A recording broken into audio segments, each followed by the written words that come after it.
Hello, salutations, all who are listening and watching. New tech. Anyway, I am Turk and we want to welcome you once again to the Caravan of Cthulhu, a daring and dastardly series of tales that, up until now, have been very easy to survive.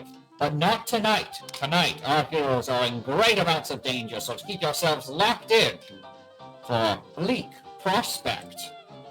Anyway, let me turn this off. All right, everyone. On a more serious note, we will just reintroduce myself really quick. I am Turk, or Turk Accented, if you have that kind of dough on you. And we'll be running this is the Caravan of Cthulhu. We will be running Call of Cthulhu, which of course is a horror RPG in which the characters will be playing. I'm gonna take the music off again. We'll be playing investigators who will be experiencing body, mental, and spiritual harm. Though of course those players have a direct line to me to indicate if that's ever getting close to any lines or veils. And we've also have our own little checklist of stuff just to make sure that we're all comfy here at the table. However, you in our lovely little audience don't have that luxury to the same extent. So if at any point things start to get a little too intense, a little too thing, I don't want anyone in my cast or audience to be uncomfortable. So please get up, walk away, hit X, mute us, whatever you got to do. Take a moment for yourself and, give us a beat. We might have moved past it, and feel free to check back in with us when you have the chance, if you like. Beyond that, I'm sure we have a lot of people very excited to introduce themselves tonight. We're actually down one who will be getting later. We'll have the great Sam Scribbles joining us shortly, but I'm going to put the fun music back on and ask my fantastic group of players here assembled for the 9th and temporarily last Caravan of Cthulhu session to please introduce yourselves, starting, of course, Benji. Hi, I'm Benji. You can find me online on the internet at Trance47. And tonight, I will be playing Conrad Waterford for your enjoyment. All right, and I believe that brings us over to JR Jr. I'm Jason Fryer, writer, game designer, and general curmudgeon. You can find me at Otter Poets on the interwebs, or whatever the heck they're called these days. Tonight I will be playing Elaine Wolf, the doctor who's just basically been through hell and is now living in hell. So, all right. Well, I will say that third spot looks like it should say Looney Shaz on the socials, but I assure you it's not. But it's fine, honestly. Anyway, and last but not least, Mika. Hey, what's up? I'm Mika. I do things. I'm a Brazilian-American content creator, AP performer, and you can find me Twitter at Goggleboy, Goggleboy, like the main characters from Digimon, or on Threads at Mika_Macintosh. It's Mika like the singer, Macintosh like the computer, but without the A. You'll find it. Today I am playing Johnny Lemonseed, who is down on his luck, former Lemon Grove owner. Depression happened. He now no longer has that Lemon Grove. He is just a sad, sad boy. Understandable. I mean, to be fair. Anyway. Now he's probably going to have scurvy or something without access to that vitamin C. We open our scene on an all too familiar site in 1930s America. A Hooverville. A collection of shanty tents and creations to house those unhoused and out of work due to that terrible event known as the Great Depression, economic downturn in America post-World War I that broke the Golden Age, as it was so called, and made The Great Gatsby a much more interesting novel to consider in the context of history. That all being said, we open in a chilly November morning. The frost has come early this year. The ground is hard, and now this is the book's word, not mine, hoary. Hoary. And I wanted to say it just because, yeah. Anyway. Continue. There's a general stirring amongst the camp. It's you and a few folks here, all of you having found difficulties and failures in your own personal careers due to the lack of money going around and the lack of availability in occupations to keep the day-to-day things going. I will also note that we are just a few miles outside the town of Crawley, Massachusetts. A bit of a ways out to Arkham. Toward the direction of Crawley, it's kind of a bleh kind of site's the best way to put it. As scatterings of broken down factories and other industrial areas sort of show the failure to industrialize here, or rather the effects of the Great Depression rolling through like a great wave of gray and soot that seem to just ambiently litter around. Now the fires of industry have stopped going. But I will say, in the direction of Arkham, you find more pastoral scenes and is generally considered the prettier way to go, though it's a long way to Arkham. And however pretty that road is, you're going to be out of shoe before you get anywhere new. I am writing that down, actually, because I want to use that later. No. Anyway, I would love to open with our doctor. Now, Dr. Wolf, you still have that title fully? As far as I know, I try to keep it as long as I can. You've been looking over a man called Harold Priestley. I'm going to put up a photo of him now, if I can find it. Here we go. There we go. Ooh. He's in a rough condition, and he's been brought into your tent. Kind of a connection amongst the local area here, but specifically last night, you were really seeing to him as he got really into a bad state. His breathing was becoming incredibly labored and had this kind of deathly rattling sound to it. You were able to give him some stuff to dull the pain. Honestly, you probably got some real cheap moonshine and just forced him to drink it for a little bit in the absence of opium. Mm-hmm. But probably one of there's just this fine layer of almost sick and crumblingness about him that left you very concerned, though you did have to retire for the evening and get some rest as he had conked out after your dosage. The rest of you, out by the campfire, as it's a brisk morning and you want to warm your bones as best you can with that early fire, rumors are starting up again about the Faceless Men. Now, this is something that started, well, not too recently, but been for a bit, as few people claim to have seen them around the camp last night. Basically, kind of a boogeyman story, a lot of you assume, but it seems like a few folks are true believers in the same way that perhaps folks are true believers in Bigfoot or other cryptids. To what aims of the Faceless Men have, you would know. Just seems like a general threat people are concerned about, because you never hear about them doing anything other than being seen around. And it's right around there. I'm going to kind of split the scene. If I could get a show of hands of who is going to be around that early morning campfire and who might be heading to that medical tent. I think I know the distribution, but I just want to be sure. I think if people are talking about the Faceless Men around the campfire, that's where I would be, because I want pictures of the Faceless Men. I want to write the story. Not Spider-Man. All right. Give me Spider-Man. Get me Faceless Men. All right. Lemon Seed. I'm going to flip a coin. Hold on. All right. I mean, would you have any reason to be checking in on the medical tent? Yes, because I'm terrified I have scurvy. Now that I no longer have access to my vitamin C. It's just a paranoia. I'm a very simple man. I'm going with that. I'm gonna look up Yeah. how much if you Have I been how dealing much with Johnny on a Lemons regular basis? is convinced. A bit of a hypochondriac. Do I have rickets? I will.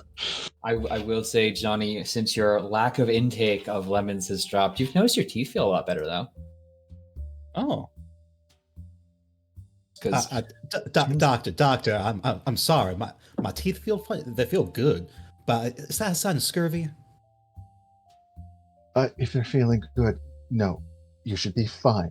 If it was scurvy, they'd probably be falling out. I'm not sure I believe you. Can you just check? If you just have a seat, I've got a patient with some serious issues. Oh no, I got you. I'll just sit my rump right there. yeah, you can sit outside as we'll watch Dr. Wolf or Elaine, as you might prefer to be called by some in the camp, enter into the shed that passes as the medical tent here. We're going to hold and jump back to Conrad. As Conrad, first, give us a quick description of what your character looks like. Sure, yeah. Conrad is tall and lanky. He's got a nicely manicured mustache, somehow able to keep that up even in the Great Depression. He's got his suit, which has seen better days, but he clings to again to remind him of when he used to make the front page. He's got his page boy cap, kind of a bit pale, looks like an inviting person, someone you would want to talk to. Well, I will say you don't even need a listen check to immediately hear from the tent, kind of closest, one of the tents closest to the entrance here. A woman that you know to be named Nancy Carver begins to cry, rocking back and forth, just here under her, like loud enough that those around the campfire can hear.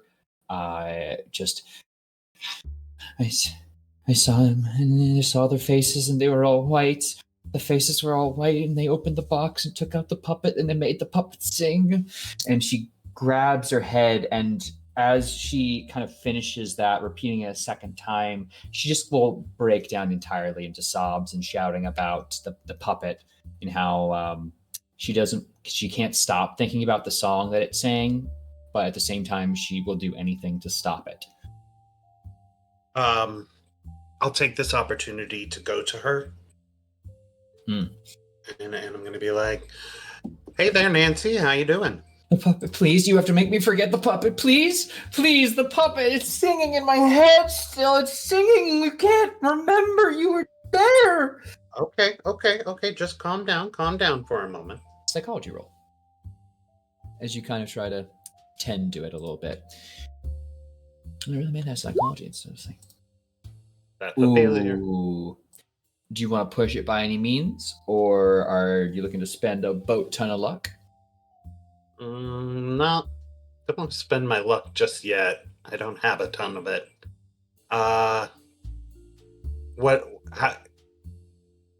Let's push it. Okay, so explain to me how you are kind of trying to go again, but with more effort. Like, how are you going to escalate this situation? And then, of course, if this fails, the effects will be worse. Yeah. I think I don't know what might be clinically wrong with her, but I think I do know people.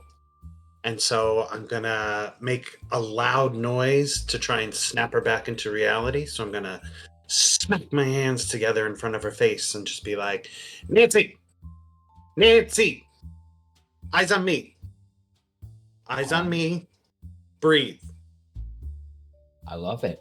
Make me that roll. Nope. I mean, 69 is a pretty nice roll, and I'm almost tempted to give it to you just as a house rule thing because I'm feeling generous today. Would you be interested in spending 19 luck? Oh, sure. Let's go ahead and do it. No, just push her into psychosis. Come on. All right. You can calm her down somewhat, though it doesn't appear that she'll be at full. She's not like still fully here. She's not ranting anymore and is holding your eyes as you kind of like snap her back in to reality. But you can tell just by watching her, it's kind of almost it's like she's got a foot out the door. Like her eyes aren't vacant, but it's a lot of packed boxes. Yeah. But she's with me again somewhat? Yeah, she's present. But again, like I said, it's a little in and out. I'm like, okay, Nancy. Here's the thing. Why don't we, when you're feeling up to it, go see the doctor? Maybe she can make you feel a little bit better. I don't need drugs. I don't. It's not good for me. I can't. I need to. Right. You need to get the song out of your head. What was this song again? I don't know. These people, I think they're men. I moved towards the campfire. Billy and I were awake and we couldn't sleep. Maybe after it was late. I don't. I don't. They opened a box and pulled something out, and it started. My head. It started what? What did it start doing? Singing or something. It opened its mouth, and it made a horrible sound, and it stuck, and everyone fell asleep. Billy. Oh.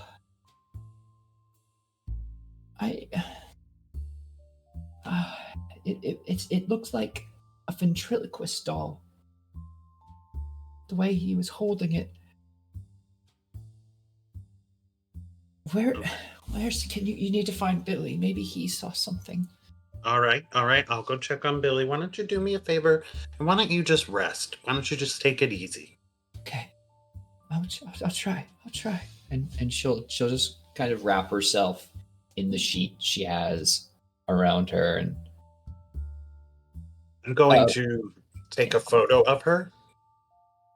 My idea being this is the terror that these faceless men create. This is part of the story. Right.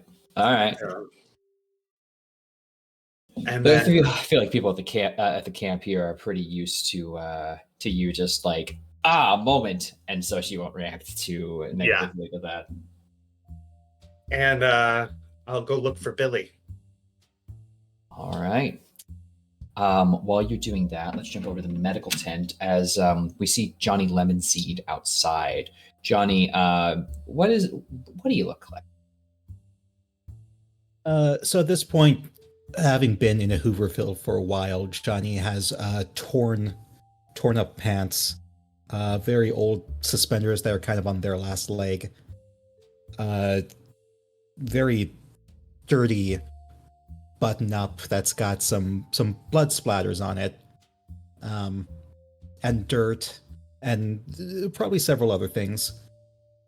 An eye patch, which he loves to talk about, but he changes the story of why he has it every single time. And then black slicked back hair and a nice little straw hat on top. Mm. Well, you'll be inside, just waiting outside. Whereas inside, I should ask, are you gonna just sit and wait outside? Or are you gonna like poke your head in? I mean, it's not really like a door situation here so much as there's a pit of metal that was, like a flap kind of thing to keep as much of the cold out as possible. I'm gonna stick my head in every so often. I'm a very patiently impatient, if that makes sense. Like, I'm fine waiting here. No, it's cool. But you're dying first for that. Are you done yet? But what? You're dying first for that one. Wait, no, I thought you're great. first death was claimed already. Oh. You're all dying first now. Hey, Okay, with Some that. of you are fine, but on That'd be big impressive nights, for us all to go at the same time. I don't know. Anyway, Wait, why am I on thin ice again? Oh, that you look. sit and I wait your felt that. turn. Anyway, Dr. Wolf, as you're moving over to examine Harold Priestley, why don't you go ahead and describe your character? Elaine is a surprisingly tall woman. Average looks. The hard days and lack of food have kind of hollowed out her cheeks a little. But she's been through World War One in the under shelling, so she's still got some of that muscle and vitality to her. It's more anger than anything trying to keep going. She probably wouldn't be called beautiful, but she has that aura to her that always makes people feel at peace when she's around. I gotcha. So, let me give you a brief description of the room shack you're in. It is the largest structure in this Hooverville. It's relatively solid, which is saying a lot, but it does keep a poor job of that cold wind staying out. It doesn't really block so much. There is a paraffin heater in here, but fuel's expensive, and the winter is only going to get colder here. I mean, this is early frost, but you've been in the trenches. Like a frost can hit and go away really fast, so you just have to deal with it until the real snow starts pouring in. And this is 1930s Massachusetts. This is before we really start fucking up our environment. That is a thing you can account for. Anyway, there's 2 beds, obviously one being empty and one being occupied by Harold Priestley here. An old metal cabinet contains most of the medical supplies that you could bring together. Your only means of lighting this is an oil lamp, and I will say you do have a microscope that was sort of like part of you were allowed to keep as per your job at the hospital. But yeah, that's probably yes. my treasure. Yeah.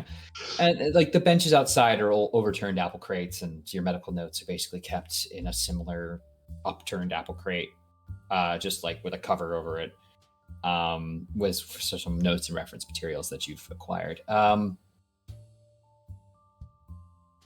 It's by no means Bentham Hospital. It's by no means the Ritz, but it works. Anyway, moving your way over to Harold Priestley. I'm gonna do a thing that shouldn't make anyone worried. Mr. Priestley, good morning. How are we feeling today?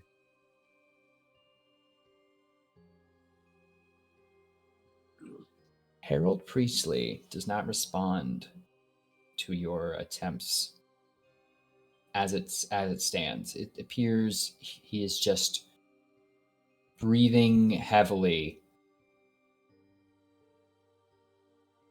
If I'm just going to do a quick examination to see how, if any, there's been any changes during the night. Why don't you walk me through that?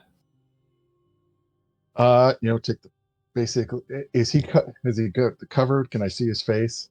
Oh yeah, you can see his face. He's basically stripped down. Essentially, he's just wearing pants here. Like, you wanted to monitor his breathing and heart rate, and so imagine getting a checkup from a doctor, but permanent. So yeah, you're gonna go to check his pulse and touch his hand. Yeah, I'll check his pulse. Look at his eyes if he allows it. Cool. So you go to reach for his wrist, and as you kind of apply, a grip to him, your hands will pass right through his wrist as his entire hand just sort of flops off like you've lopped off a bit of sand and just crumble the dust on the table right in front of you, with his arm starting to also begin to fleck and fracture as it goes and hits the table, and you watch dust pop up from all of it. Like this man is basically it's basically made of sand and dust. And you're just going to hear this horrible kind of grumbly moan begin to erupt from him. Why don't you make me a sanity roll? Yeah, I think that would be appropriate. Because you've accidentally pinched off an entire man's hand. Ooh. Bad practice, Yeah. Doc. Okay, you're only going to lose 1 sanity for this. But his breathing is incredibly labored, and I mean, I've seen ergot poisoning, but this is a little too far. yeah, I mean, kind of in panic mode, triage mode, I'll get an even closer look. How far has this, as far as I can tell, a disease spread? his entire bit of flesh, every single part of him appears to be very fragile and brittle. You can see all these cracks and crevices. Like, just the fact that this man has been breathing and moving has caused his body to crack and like break off lightly.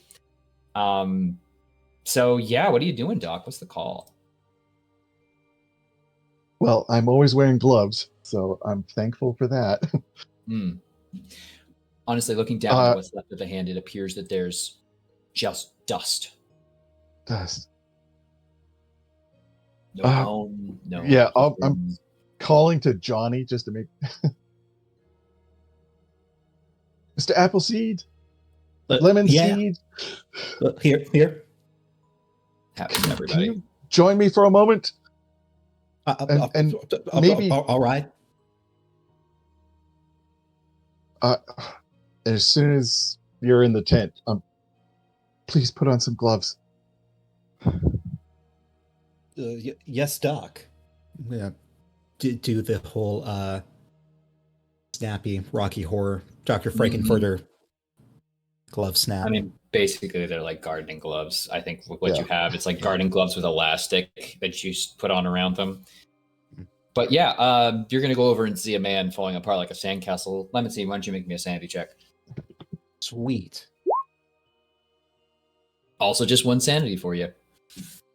Just very concerning. Do I go into edit mode to change that? Yes. Okay. So not your total, just from the, you know how it was. Yeah, cool. Anyway. What's the move? Are you seeing this? This is...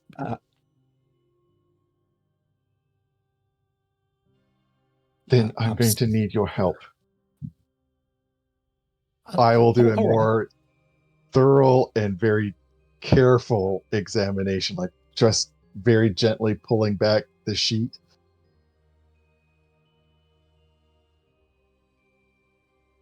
Very carefully, you can pull away, and again, this effect is it's his entire body. Again, it's all cracked and just a slight. You can see it's like in the night in his sleep, he brought his knee up, and that's caused a massive amount of his leg to just dust onto the table beneath him. He's actively also groaning out in pain. If that should matter to any medical practitioner, I don't know. Oh yeah, it definitely matters. If you want to make a medicine check, you might be able to apply some degree of ease here, or at the very least figure out a way to like... I have a feeling he's probably not... I mean, this seems fatal. Yeah, I want to make sure that he has at least some comfort. So that would be a hard success. Hard success. All right. So in your approximation, you, just based off of touch of doing that, you know that any attempts to give him a liquid of one kind or another would probably only cause further harm. You're not aware of how much he is still like actually physically intact and how much this man is just literally made of dust and cracked away. But I will say with medicine check, you are able to ease him into a quiet state. But you can tell this guy's got minutes, maybe. Again, you've never seen someone made of dust before, but based off of the pain of just existing right now, I will say you could either choose to let him pass naturally or with the medical just kind of with ease. Either way, it would be comfortable for him. Yeah, I'll help him pass on. I've probably done this once or twice. Absolutely. And as that occurs before you, you're going to watch as more and more of the body just sort of like, as that lack of tension, it all just seems to as a whole portion of his chest and upper cavity gave way, basically leaving crumbles and cracks of a person.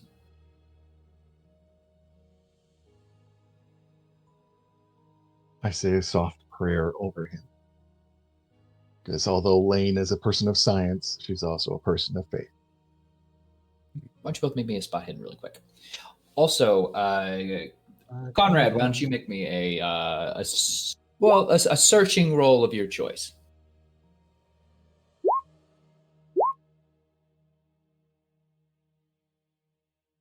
Okay, so I will say this. Neither of you are able to particularly spot anything, but Conrad, I will say, flashing back to you really quick, you've looked around everywhere and you can't find head or tail of Billy Spitzer. Checked his tent, you've asked around with everybody who does kind of look after him.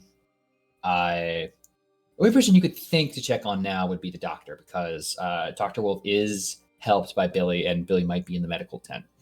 Though you also note that you haven't seen Esther Fren at all either. Might be concerning for your friend Shirley at some point when they join us. Okay. Well, I'll check the last place available then for Billy, and I'll check with the doctor. And see all what right. I can find. Which So is perfect timing, because I'm going to Johnny, can you go find that photographer person? We need to Way ahead of you, record Doc. this. Yeah, Johnny rushes out. He's forgotten to take off the gloves. And so he's... It's one of those moments where you're going to walk outside and turn the corner, and this camp is not large by any means. And so, yeah, you see Conrad approaching the medical tent. Is Billy in there? Who? What? Billy is the boy that sometimes helps the doctor. You know that from your frequent visits, but you haven't Okay. seen him. Yeah. No, I haven't seen it. I do have a Mr. Sandman in there, though, if you want to see him. A what now? Mr. Sandman. Actually, no, I don't care if you want to see him. I've been tasked to get you and bring you right in here. I'm gonna grab you and pull you into the tent. Okay.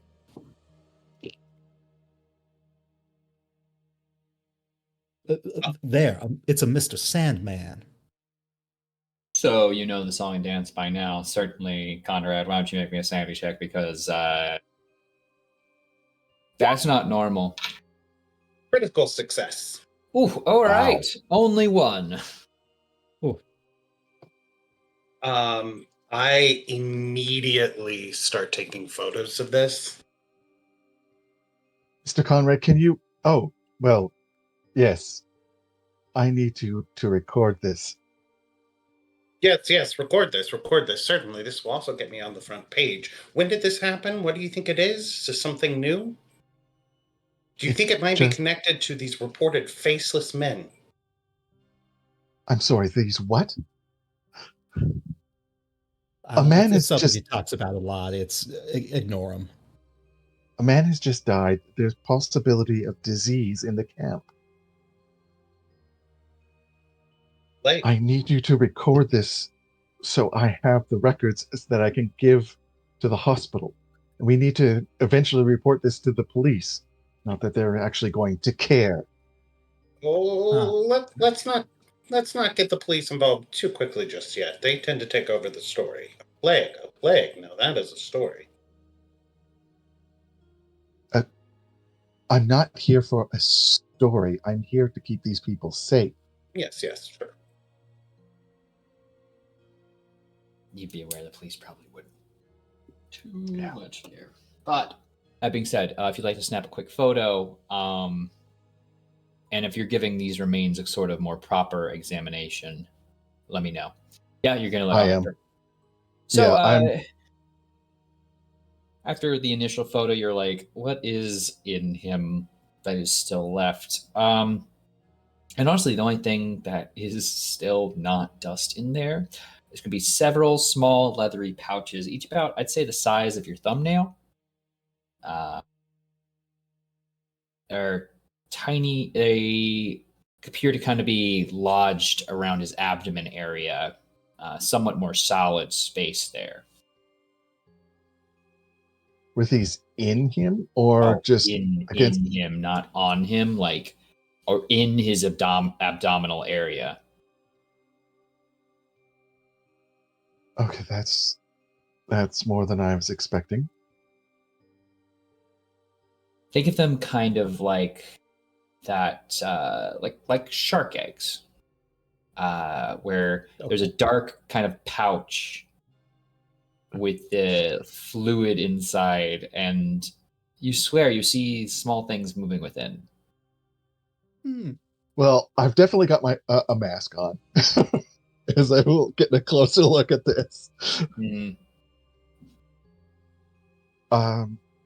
You may wish to stand back. There's something alive in here, as far as I can tell. What was this story you were talking about? Faceless men again? Oh,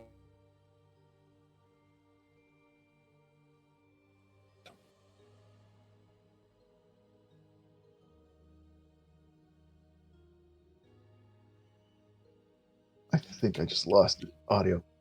Oh Didn't no! hear you say.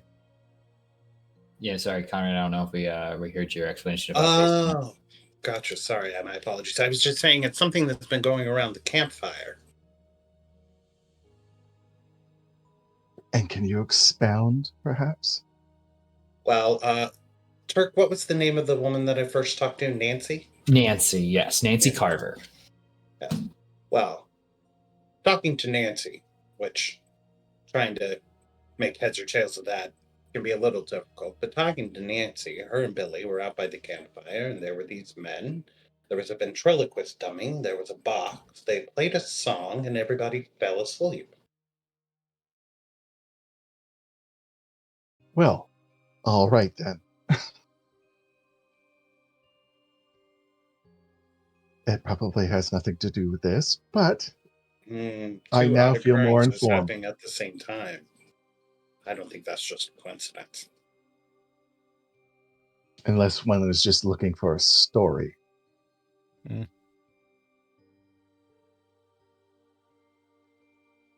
Oh, you're talking about me. Yes, I am. These pouches.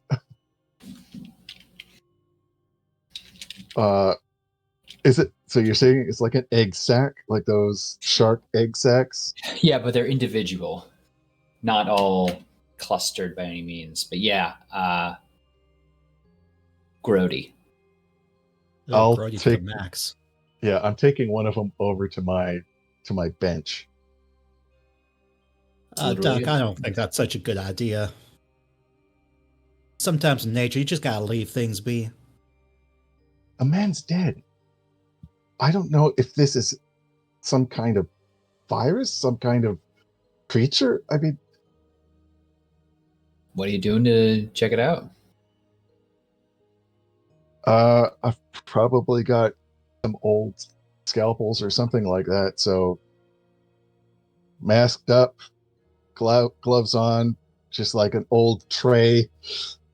Maybe even tried to like cut into this sack. Cutting it seems very easy to get into.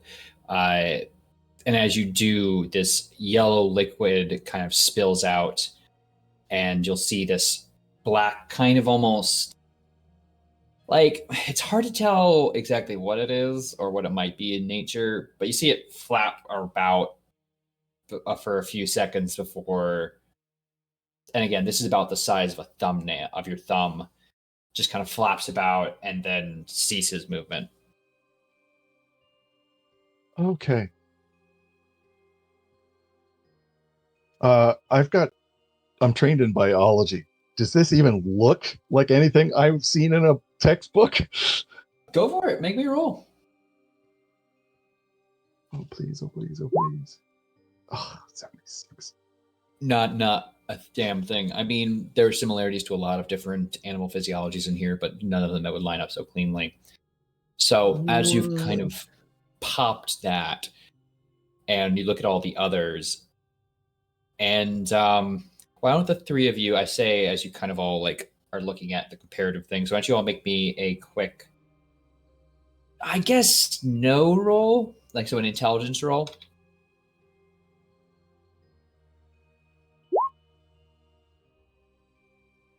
Cool. Oh, nice successes, everybody.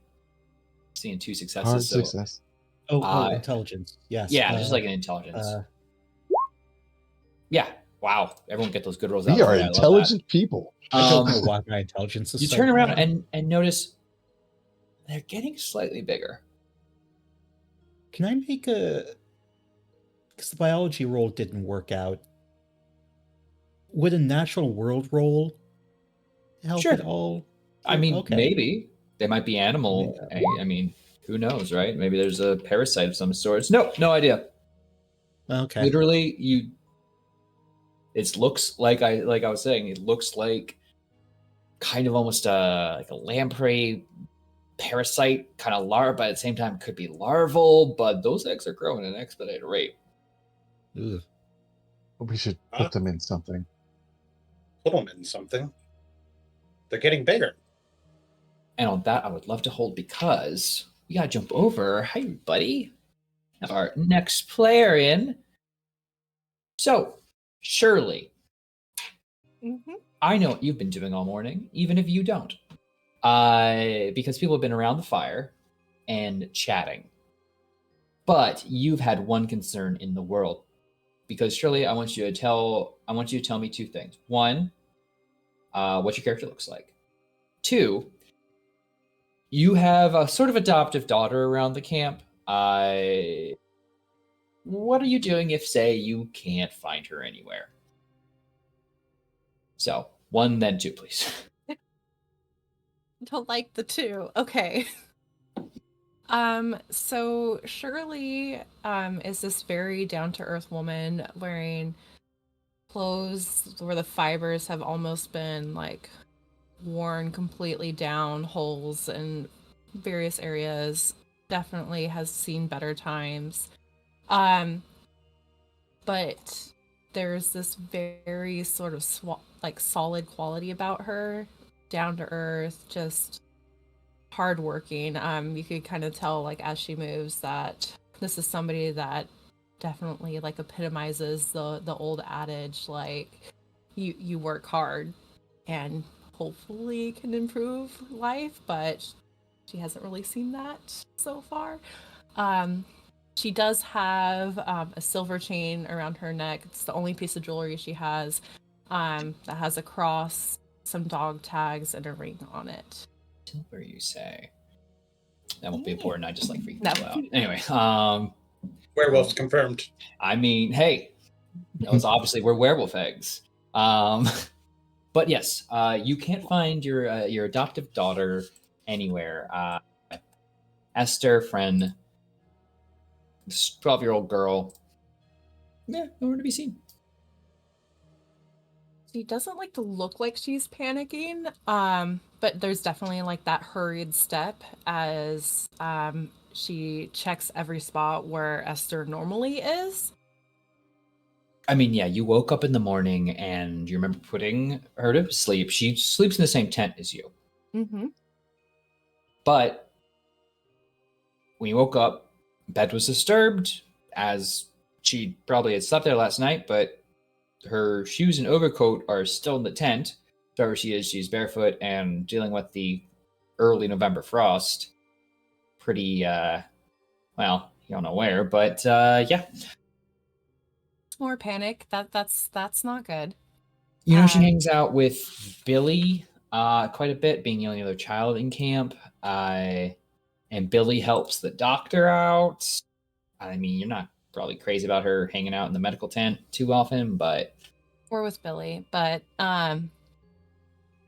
if she cannot find Esther, she is going straight to Billy. why don't you make me a spot hidden roll? Or tracking if you have it. I do have tracking. Oh, I mean, both do the same, whichever's better, I guess, for you. Well, you want to spend 24 luck? Do it. Push the roll. Push Yes. the roll. Let's go ahead. 24 luck. All right. Make sure you hit edit and Yeah, thanks. Take Let me that This is do a some devoted math. mom. Yes.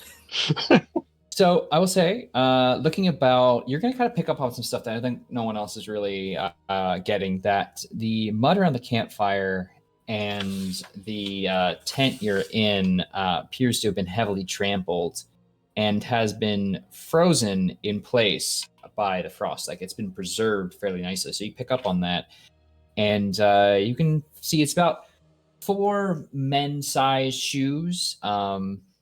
Clearly expensive, as you actually are able to see what looks to be marks of polish that it would have been rubbed off by some of their moving around the area. Following it, it looks like it goes 200 yards to the road where you can pick up tire tracks. It seems like maybe from a fairly large automobile heading towards Crawley. Oh, gosh. And as she's like following those tire tracks and the footprints, can she ask like anybody in tents nearby if they had seen anything, if they saw these men with her daughter? So nobody had seen anything, though. Asking about, we'll kind of revisit really quickly since I know you weren't here to hear it. Nancy Carver, though still in a sort of in and out state, she has been weeping and like freaking out about the puppet or the ventriloquist dummy that sang that horrible song, and she hates it and wants to get out of her head. But you know that she saw 4 faceless men coming into the camp and then taking something out of a box. And it's saying something horrible, and now she doesn't know where Billy is. I don't know where Billy is either. Okay, so both the children in the camp are gone. Probably fine. Nope. Who has the dang car? Right. I think first she's gonna check with the doctor to see, like, she's gonna. All right, perfect. So you'll go in there, and I want to ask the three of you, what's the consensus on what you're doing with these sack things? Even without asking anybody, I'm getting some mason jars, filling them with rubbing alcohol, and dropping these things into it. All right. I mean, that's And hopefully nobody's drunk the rubbing alcohol. maybe a luck check. Oh, thanks. What is my luck? My luck is terrible. Oh no! Ooh, unfortunately. I will spend the 4. Can you I'll spend You the want 4 to points. spend 4 luck on your luck roll? So unfortunately, that will bring your luck down to Oh, that's right. 51. Dang it. That's Oh, the best little paradigm thing that happens here is when you fail on a luck roll. Unfortunately, there's nothing you can really do about it. So I'll say this: you can get a few of them into a alcoholic substance, but then you go and are like trying to pour more out of whatever container you had it in, and it just looks empty. Like, and you know it used to be more full. yeah, But Eileen this is. is a camp of people who are in pain, without the means to live comfortably. Even though it's going to be killing them, whatever. So yeah, Should we just? I'll ask you this then. What do you do with the rest of them? I think we should kill them. Kill them with fire. What do you think? You're the doctor. Fire's That's good. what you say. Then that's what we do. You just go and you're gonna walk out and toss them into the campfire, or there's a second Yeah. campfire kind of outside, or Yeah, wherever there's like an open flame.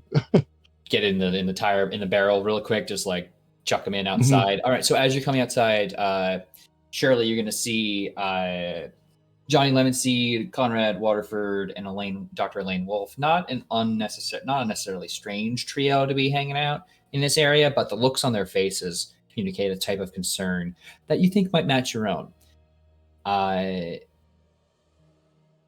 And I will say, Conrad, clocking Shirley coming up towards you, you were already looking around the camp, so you already know what she probably might ask you.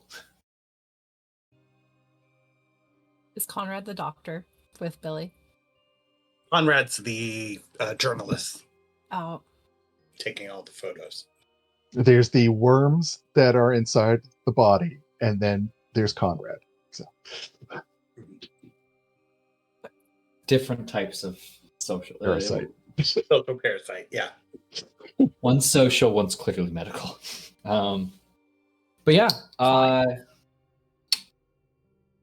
one question: do any of the three of them like frequent the camp, or you all are living here. You're Okay. all residents. There is not Hoovervilles are not a place to socialize and hang out. You know, it's a little razzle dazzle, a little hanging out in the mud, a little bit of, trading whatever clothes you have for warmth, sort of thing. Mhm. Do you want to stay in my ramshackle home, or should I hang out in yours? Which one is warmer for the evening? Anyway, yeah, you'd know. Everyone knows each other here. Okay, perfect. Sorry, Oh, you're good. Just clarifying. Conrad, have you seen the doctor? Yeah, you wouldn't believe it. We're having a little bit of a medical mystery here. And You the look concerned. What's going on? I can't find Esther, and I think someone took her. Billy's missing too. Yes, Billy's. Both of them are. And I know they didn't run off together. Esther wouldn't do something like that. She's more responsible. We're taking care of something with the doctor, and I happen to think they might be connected. So let's. Wait, the missing kids are connected with what you're doing? Well, let's just say when strange occurrences happen like this back to back next to each other, there's bound to be a connection. If you say so. And if I there mean, I isn't, don't I'll fully make believe one. that, but Okay, then what do we need to do so that we can figure out what's going on? I saw tire tracks going towards the city. All right. Did you see anything else? Footprints. They were frozen in the mud. Footprints, tire tracks. Esther doesn't have her shoes on. She doesn't have her coat on. Footprints. I wonder if those are the footprints of the faceless men. That's what Miss Carter said. Maybe we should follow these tracks and see if they lead us to something else. Yes. I mean, we can't just stand around here. The more time we waste, the further they can get. Doctor, do you need anything else from me, or Are these things burning well, at least? Yeah, no, it seems like once they hit the fire, they pop lightly, and that fluid to them sizzles. And What does Grody. it smell like? okay, so it's hard to put a word to it because I'm going to use a word here, but I don't want to get anyone in anyone's head. But it does smell quite alien. There's multiple meanings to that word in this case. It's probably a bit just bile and very biological, I will say, without having to get into too much detail. It is not pleasant, but it's also not easily identifiable. There's like a tinge of, like, just when you think you've got the scent of this thing down, it feels like maybe the wind shifts, or maybe something was on the wood, like some paint or something, and it just kind of fills your nose, that kind of acrid, or just, it's not good though. None of it's good, but it's just strange. Like, you should know what something bad smells like, but new bad, that's more terrifying. No, what's more terrifying is that smell means that whatever that was is now inside of you. So, to be fair, you have been tracking this kind of disease that was affecting your buddy Harold for a bit, and you have noticed a sort of light dryness about the camp. Now, whether that is because something's been inhaled, who knows? Maybe go see the hospital about it. But now it's the eternal question. What are y'all going to do now? do I see Conrad and Shirley standing around? Oh, of course, yeah. You all are very close together. If you're just going out to the most immediate fire, there's kind of a small spot you could. There's like 2 fire pits, basically. I assume you were all very close together anyway. Yeah. Shirley, you look a little worried. Is there an issue? Yes, I just told Conrad I can't believe I have to repeat this again. I can't find Esther, and Billy's been taken, and there were boots outside of our tent, and it led to tire tracks. And what in the God's green earth are you burning? We're not entirely sure. And what do you mean Billy has been taken? Both Billy and Esther are missing, and there were tire tracks and footprints, and Miss Carter says there were faceless men. Look, my little girl does not have her shoes or her coat. We need to go find them. So I was recommending we follow these tracks and see where they lead to. Do any of us have a vehicle? No. But Carly is not so hard of a walk. I think we would live where we live if we had a vehicle. I'm kind of torn at the moment because if Billy is missing, I need to worry about him. But I also, there's a body in my tent. Not much of one. Fuck. You know, It's as silly. terrible as it's going to sound, you're going to need a Hoover. Oh. Go away. Okay. I'll just wait. I'm to sorry. hear Can you what be the need first one next. to die? Is this the Yeah. way we can kill you? I've been dead the whole time. Oh, no, wait. I better have my glasses on because then I look like. Okay, I'm going to mark off like 8 hit points for I've that been hit. dead. Okay, Anyway. I'm taking. Doc, they find Mental bodies damage in right these Not shacks all the time. People die Not- from freezing, from not getting enough food. Leave the body. We gotta go find the kids. And I'm telling you, my journalistic conscience telling me it's connected. You're just wishing for that, Conrad. You think some story is gonna get you out of this place? Nobody's gonna read anything from one of these things. I'm telling you, a story about faceless men could get me on the front pages again, and that would get me the hell out of this place. Mm-hmm. So what I Doubt it, need. but lack the enthusiasm. Said that about the last story. Usually, and for reasons I'm not going to go into, I know that with homeless camps, there's usually like a leader Do we have one here? Not quite in this case. Twist, it's lemon. It's kind of amongst yourselves, unfortunately.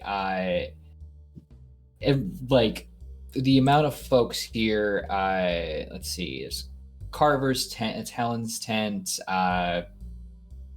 Then it would be Shirley's shack. There's the doctor's shack. I gotta remember who everyone is subbing for because they only named the named NPCs. Then in that case, it's basically just yourselves. so here. we're kind of, in many ways, because we're the elite of. You are the shakers and movers, as it were. Got it. Okay. As terrible as that might be. First things first, I'm going to check on the things. Has the alcohol killed them? Oh yeah. Okay. It seems like whatever movement it had is not occurring anymore. Then I'm going to hide that. Put it in one of your apple crates. And then come back out. All right. I'm sorry. I need to make this just because it makes more sense that they'd all be lemon crates from Johnny's, like when he pulled up in the truck that he basically turned his shack into. Just unloaded a bunch of lemon crates, and everyone's like, "Yeah, things to sit on." Burn them. Or burn. But yeah. You put them in a lemon crate. So yeah. Yeah. Hide that. Close off the tent, and basically write, "Do not enter." Wait, hold on. If you say the truck I turned into my shack, does that mean I do have a vehicle then? You had to scrap the wheels and work to pull this thing apart, and you basically have set up a tent in the bed to get off the cold ground. Okay. All right. Dang it. Anyway, Crowley's walk away. At least I can contact the hospital. At the very least. You could do that. I regret putting points in driving. So, across the car. I will say, you would all be familiar with the Blue Star Diner, which is a mile down the way towards Arkham. It's kind of the owner there is sympathetic to you and will often give you leftovers and other things like that. Just donate to the Hooverville. It doesn't necessarily make sense for you to go there right now. I just want to make sure you're aware of all the locations. But I will say the tire tracks do move off towards Crawley. Okay. Wait, make sure that's right. Away from Crowley. I'm sorry. So if you want to follow the tire tracks, you go away from Crowley. If you want to go into Crowley to talk to police, hospital, the Examiner, the Crowley Examiner is the newspaper in there. People might have heard something about faceless men or weird diseases. The whole shebang. I think the focus right now is finding the kids. Mm-hmm. Okay. Agreed. So you're just going to follow in the direction of the tire tracks? Handle things Yeah, ourselves. we're all going to die. Totally fine. What did the folks in Crowley ever do for us? We're out here in our tents and sleeping on the ground with hardly any food. What are the police going to do? Mm-hmm. Let some cosmic horror consume the town. Only one way to find out, but they had it coming. Anyway, making your way down the road, away from Crowley towards Arkham. Like I said, it's more pastoral in this direction, more farmland. Are there cows? I'll say. So we can play Hey Cow? Make me a luck check. Yes.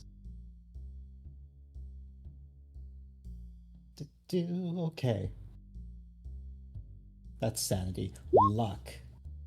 I will roll sanity. No. There are no cows. Damn it.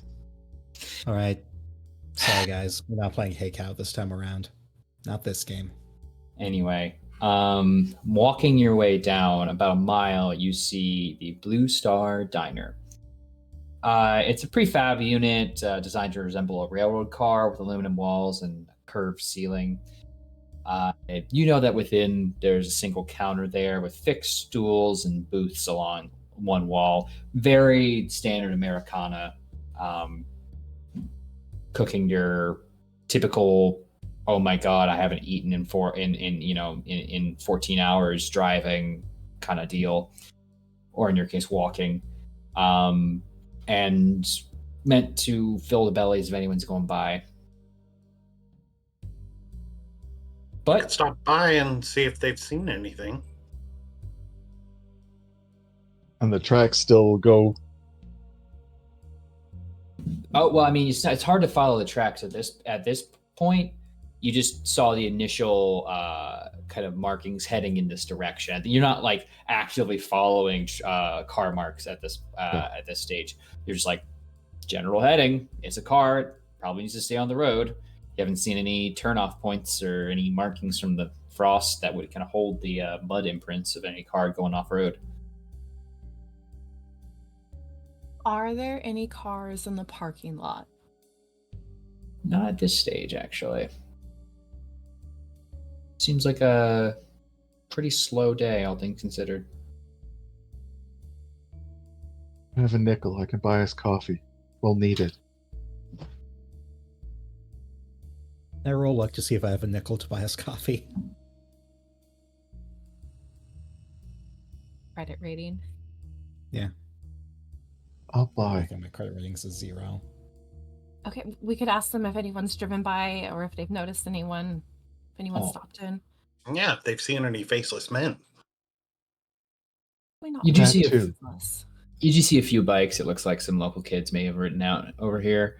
But if you're heading in, Yes. again, fairly standard fare. One bar line, kind of with fixed stools and some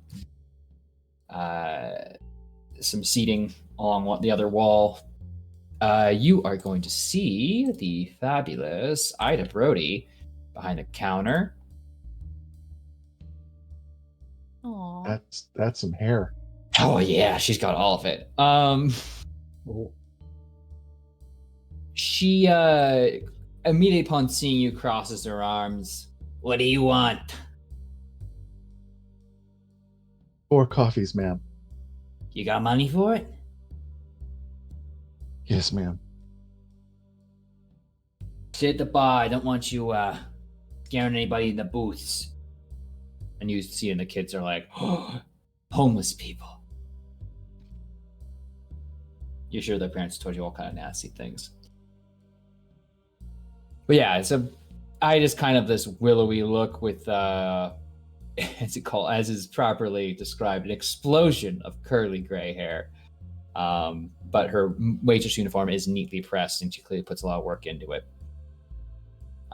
She'll pour you all out a cup of coffee. Is that it?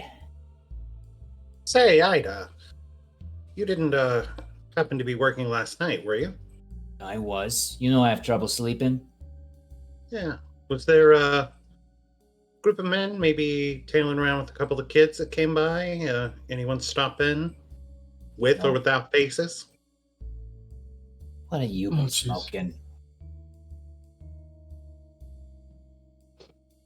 What Mr. Conrad is trying to say is we're looking for 2 children. 1 boy and 1 girl. They might have been accompanied by several gentlemen.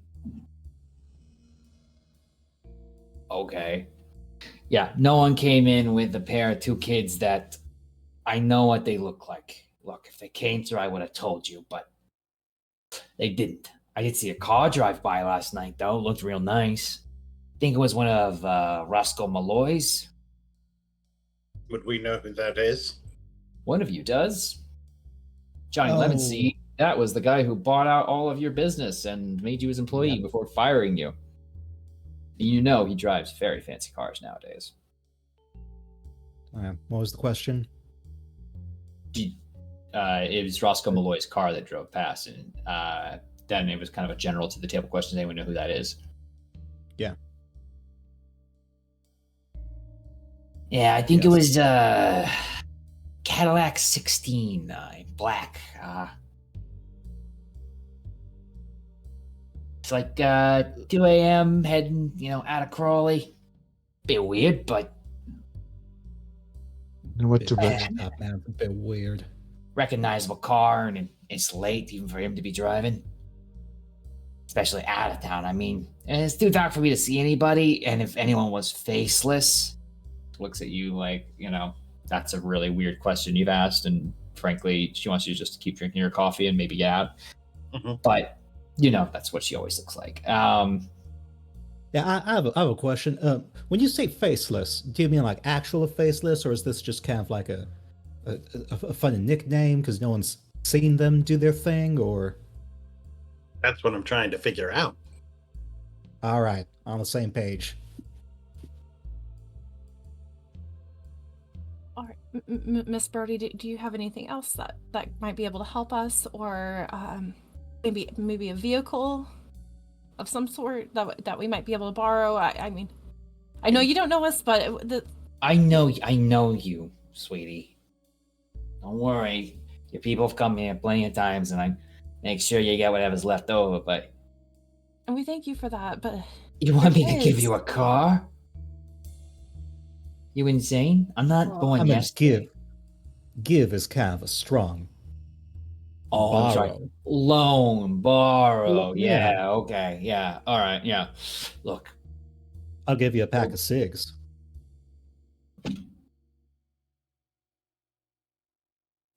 Johnny, you are dumb, but not that dumb. Think I'm gonna trade my keys for a bag of cigs? Ugh, I gotta have it, borrowing. I know what borrowing means. Alls I'm saying is I'm telling you all that I know, and that's because I'm a nice person, you hear me? I'm a real sweet You gal. are.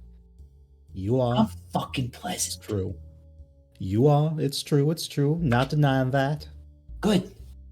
So, when I tells you that car looked packed to the brim with people heading out of Crawley, maybe that's all I know, and maybe you should just count me lucky that I have this insomnia going on.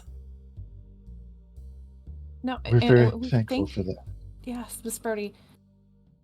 But I mean, if you have a vehicle, I know we're asking a lot. All of us will work here. No pay needed to. I don't want you working here. I know you got enough dealing with already. You're not getting a car because I don't have a car. All right? I probably could have lived with that.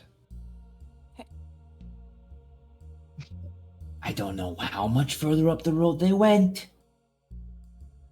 But honestly, I have no idea. If I'll go keep an eye out for your kids. Okay, Thank thank you. you. Last. I'm going. Is there a payphone? Yeah, around the corner. I'm going to make a quick call and then we can continue down the road. Okay. Thank you, Miss Brody. Don't say anything. Just drink your coffee, and I need y'all to get out of here. Yes, ma'am. Yes. I don't know how much you want to go into it, Turk, but basically I'm making a phone call to the Bentham Hospital. Sure. Give it a call, and you're gonna Bentham Hospital. Yes. This is Dr. Wolf. I need to speak to the attending physician at the moment. I'm sorry. What is this about? There has been a death up at the Hooverville. I'm so sorry. Possible contagion, and I need to talk to the to the physician on call. I'm sorry. Dr. Cavan is just quite busy at the moment. You'll have to make an appointment. I understand that, but the appointment might be several people in Crowley coming in with a fatal disease. Would that make it an appointment faster? I'm sorry, Dr. Wolf? And you can feel the kind of like. Mm-hmm. But Dr. Cavendish is very busy at this moment with several other patients. If you like, I can make an appointment for you to come check in, but you might want to call his personal line in his home if you can, and try and schedule a appointment with him if you're gonna have to discuss something regarding the your situation. Of course. You've been so helpful. You have a great day, Tank. Bitch.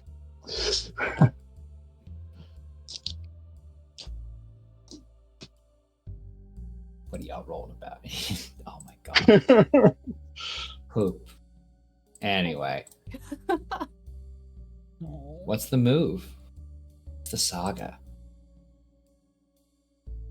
Well, we're gonna continue on the road, or what? End up walking all the way to Arkham? We're gonna steal a car. There's no cars here. I tried. I'm sorry, what? Oh, We're never going mind. to what? No, that was out of character. Yeah. Okay. I didn't say it in this terrible accent. But there, how many bikes are there outside? Like Oh. 6. God, even worse. I know, but we're desperate and there are kids. It might jeopardize your future leftover food shipments, but you do it quietly and without incident. Oh yeah, because they won't suspect us at all. Mhm. All right. Well, Shirley's let's- outside looking at the bikes, trying to make a decision about that. Let's think this through. If these men and Roscoe took these kids all the way to Arkham, what are we going to do once we get there? How are we going to find them?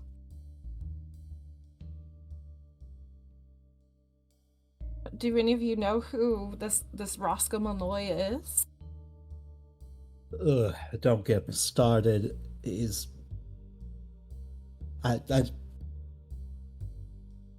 If you know who they are, and it would help us get the kids back, maybe Pardon share. the language. He's a son of a bitch. All right, he's a son of a bitch. You also know he lives in town at the Crawley Grand Hotel. Mr. Fancy Pants lives in town at the hotel. He's a manufacturer, farmer. He has a habit of buying up other people's properties and then evicting them from them. Nasty man. And does stealing children fall under his proclivities? Wouldn't surprise me.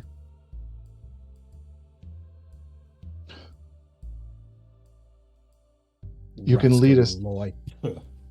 You can lead us to him. Unfortunately. Then we So really then have no choice. We head to Crowley. But that's going the opposite direction of where Miss Birdie said the car was going.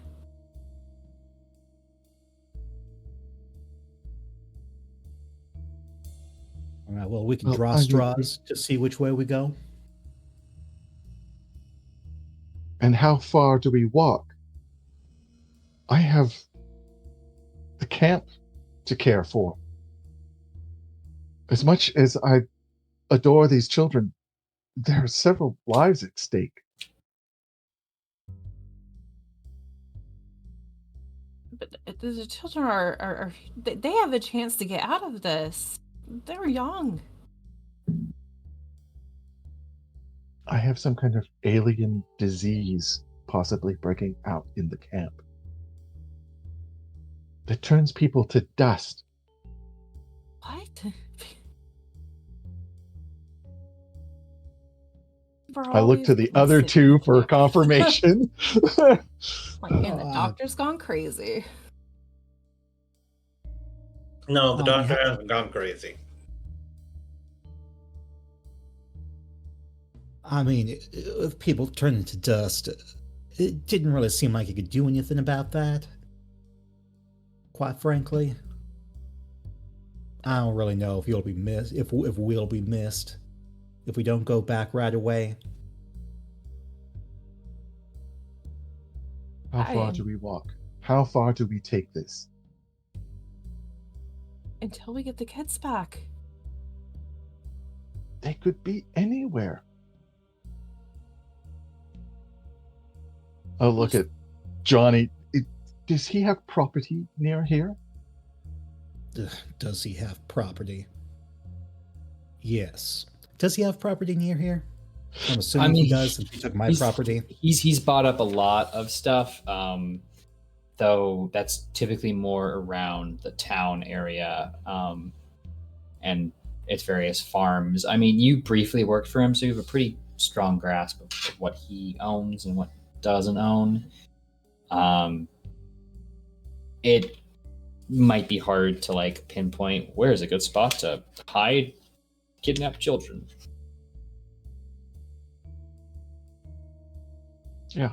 But you could head into town. You could just wait to camp, or you can keep heading further up the road and hope you find something.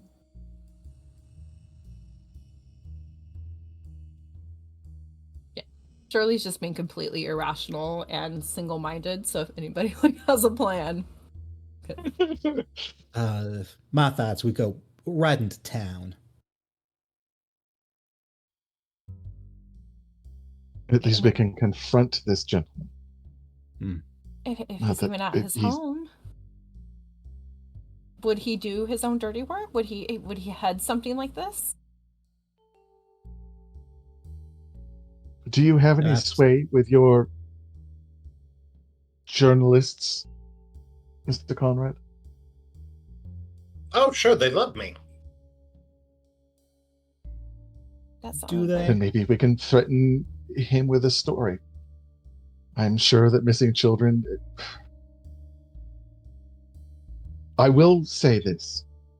We must be prepared for issues. We are who we are, and the police will probably side with your associate. Well, maybe go into town and check out the Crawley Examiner and see if you can find any connections or leverage stuff. I used to work there. Used to. And maybe we can find out some of the property that he owns. Something that would make sense. I guess we could see if kids in the city are going missing too. All right, so it sounds like we're going to Crowley. Heading into town. All right. All right, folks.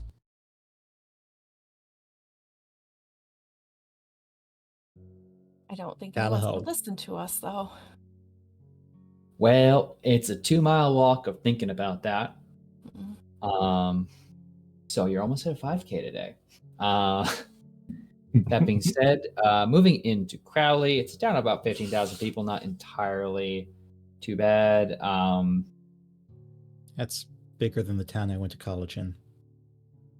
Well, try harder next time. Yeah. No. It's pleasant and well maintained with most of the civic amenities you'd expect for a town of that size. You do walk past all the derelict factories and the old industrial areas that have become eyesores, and making your way towards the Examiner. The Crawley Examiner, it's as you'd all know, it's a local newspaper for Crawley and the surrounding area. It lies in a 2-story red brick building on Hanover Street. The ground floor has large glass windows, which allow even you all standing by to look at the work going on inside. And the front door is always open to the public, except for when they're closed, in which case it's locked, because, But it's open today. Conrad will head up the group and just walk right in as if he owns the place. Are we allowed to just go in? I mean, it doesn't seem like it's locked, but Yeah, heading in at the front desk, you are going to see a familiar face. Well, at least to one of you. Norman Brunswick, the editor-in-chief for the Examiner. Man, that's a face. You don't look nice. He's gonna. Conrad! Oh, wow. Wasn't expecting this to see you. Well, I got a lead and I need to follow up on it. Is it possible we use your facilities for a little something? Oh, I Come on, for old time's sake. look, I really I can't just have anyone walking around in here. Just anyone. I'm not just anyone. I know you're not just anyone, but you're not employed. You understand? Yeah, and whose fault is that? Hey, that is not fair. It's not fair to me. It's not fair to you. The times. All right, we're hardly the times, so I had to make some choices. All right. Look, we're just here for a little information. If you could help us out, then we'll be on your way. And it might lead to something that you'd want to put on your front page. I'm telling you, Norman, this could be big. And he does look like visibly flustered and embarrassed to be trying to turn you away. But you want to make me a charm, persuade, or fast talk? Yes. Well, in this case, it feels like a charm. I was hoping for a fast talk. I could see a fast talk working here, so go ahead. No, come on. 12 luck, or do you want to push it? I don't have enough luck. Push it. I'll push it. I'll push All it. right, tell me how it's working. I'm gonna lean in and I'm gonna just be like, by the way, how's the wife? I know that she had that health issue and I just wanted to make sure that everything was okay, times being what they are. You know what I'm talking about? I think, obviously if a big story came along that helped you out, that'd help her out. Wouldn't it help out? I think that might, but go ahead and make your roll. God. I thought the things in the jars were slimy. Just head in. Look around the records in the. Just go. Thanks, But Norman. pretend I didn't see you. Yeah. Don't tell you're anyone a to let you dog. in.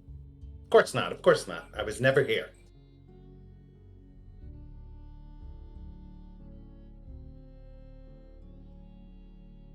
So yeah, you get access to the newspaper. So you can root around there. Who wants to make me a library use roll?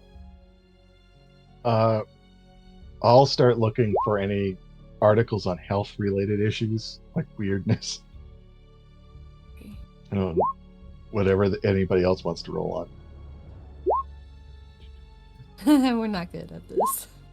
No, we're not. My library use isn't bad, but Forget I it. just keep rolling horribly. Yeah, I'm going to use my luck on that one. Okay.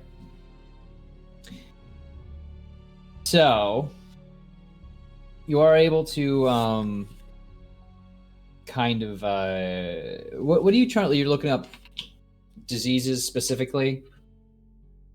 Yeah, any weird things about respiratory diseases in town or people disappearing or... Doesn't seem like there's any papers on that specifically. Okay. Like this might just be affecting you all, or at least no one's talking about it. Dang it. Is there anything else I notice that's out of the ordinary, like with these missing kids? No mentions of missing kids, other than some kids from a while ago going out in the woods, and had a small little manhunt later. They got found. Nothing weird jumps out. Where did that happen? Oh, it was a while back. Not recent by any means, and they were found and fine. They just went fishing and lost their way and lost track of time. So it was dark in the woods, and they just stayed in place. And it got turned around, but again, police went out and found them. And Elaine, are you finding anything? nothing of relevance. I mean, you could look into No. people in town. Yeah, I'll use that name. Roscoe Malloy. Yeah. So you're gonna see that Roscoe Malloy has recently, of course, gotten very big. You see a lot of like Roscoe Malloy buys out so and so plant. Roscoe Malloy can't miss, you know. Roscoe Malloy purchases failing lemon seed farms or manufactory. You also see that he's often pictured at social gatherings with someone by the name of Theodore Sedgwick, as well as the lawyer Casper Brinkt, and has also been photographed with Alex Rossetti, who's kind of a tough guy.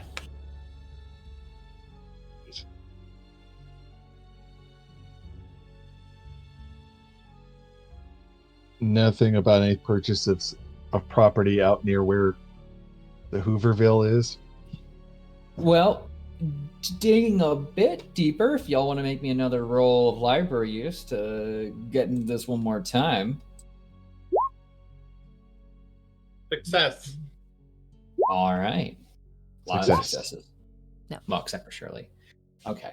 Show me all the books. So for those of you who succeeded, you'd know that Theodore Sedgwick is linked to a story about an Dr. Aston Hawkes, who disappeared from his home, the Prospect House, which is just outside of town, about 5 miles outside of town. Disappeared in 1926, and Theodore Sedgwick was his assistant, though they were unfortunately never able to find the good doctor. And as you all are, I'm actually going to show you some photos of people, because this is Roscoe Malloy. Hey, that's a forehead. He looks punchable. Where he keeps all his money. And you're gonna hear it. You folks looking into Sedgwick? Yes. And you turn around and you are going to see this man, which Conrad, you would recognize. Though before we get to talking, I am going to suggest we take a real quick break, as it's almost about time for that, and I think this might send y'all off on something. Anyway, so I think we I don't got a know. plan. Maybe he knows things. Maybe his skin looks similarly dry and cracked or something. You don't look 30. That all being said, why don't you all take a quick moment to refresh yourselves? Look into some skin cream if you're like me, and this has inspired you to take care of your appearance a bit more. And we will be right back. Cacao. See you then.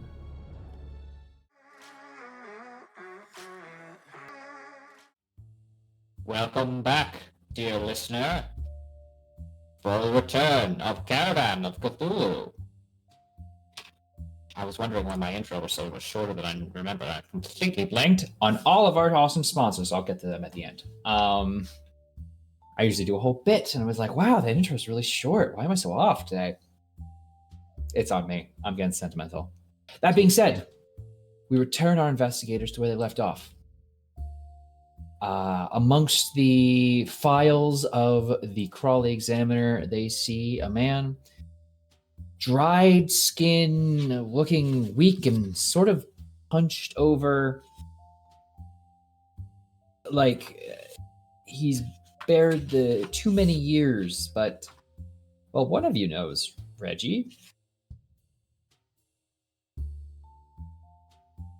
I believe at least one of you should know Reggie. Am I right? I gotta double check my notes here. Reggie. Nope. No, you know Reggie. Anyway, this guy, Rando. He seems lovely. He seems nice, right? Seems like Yeah. a good guy. He's asked, are you looking into Sedgwick? Yes, we are. We're allowed to be here. Hondo percento. I know.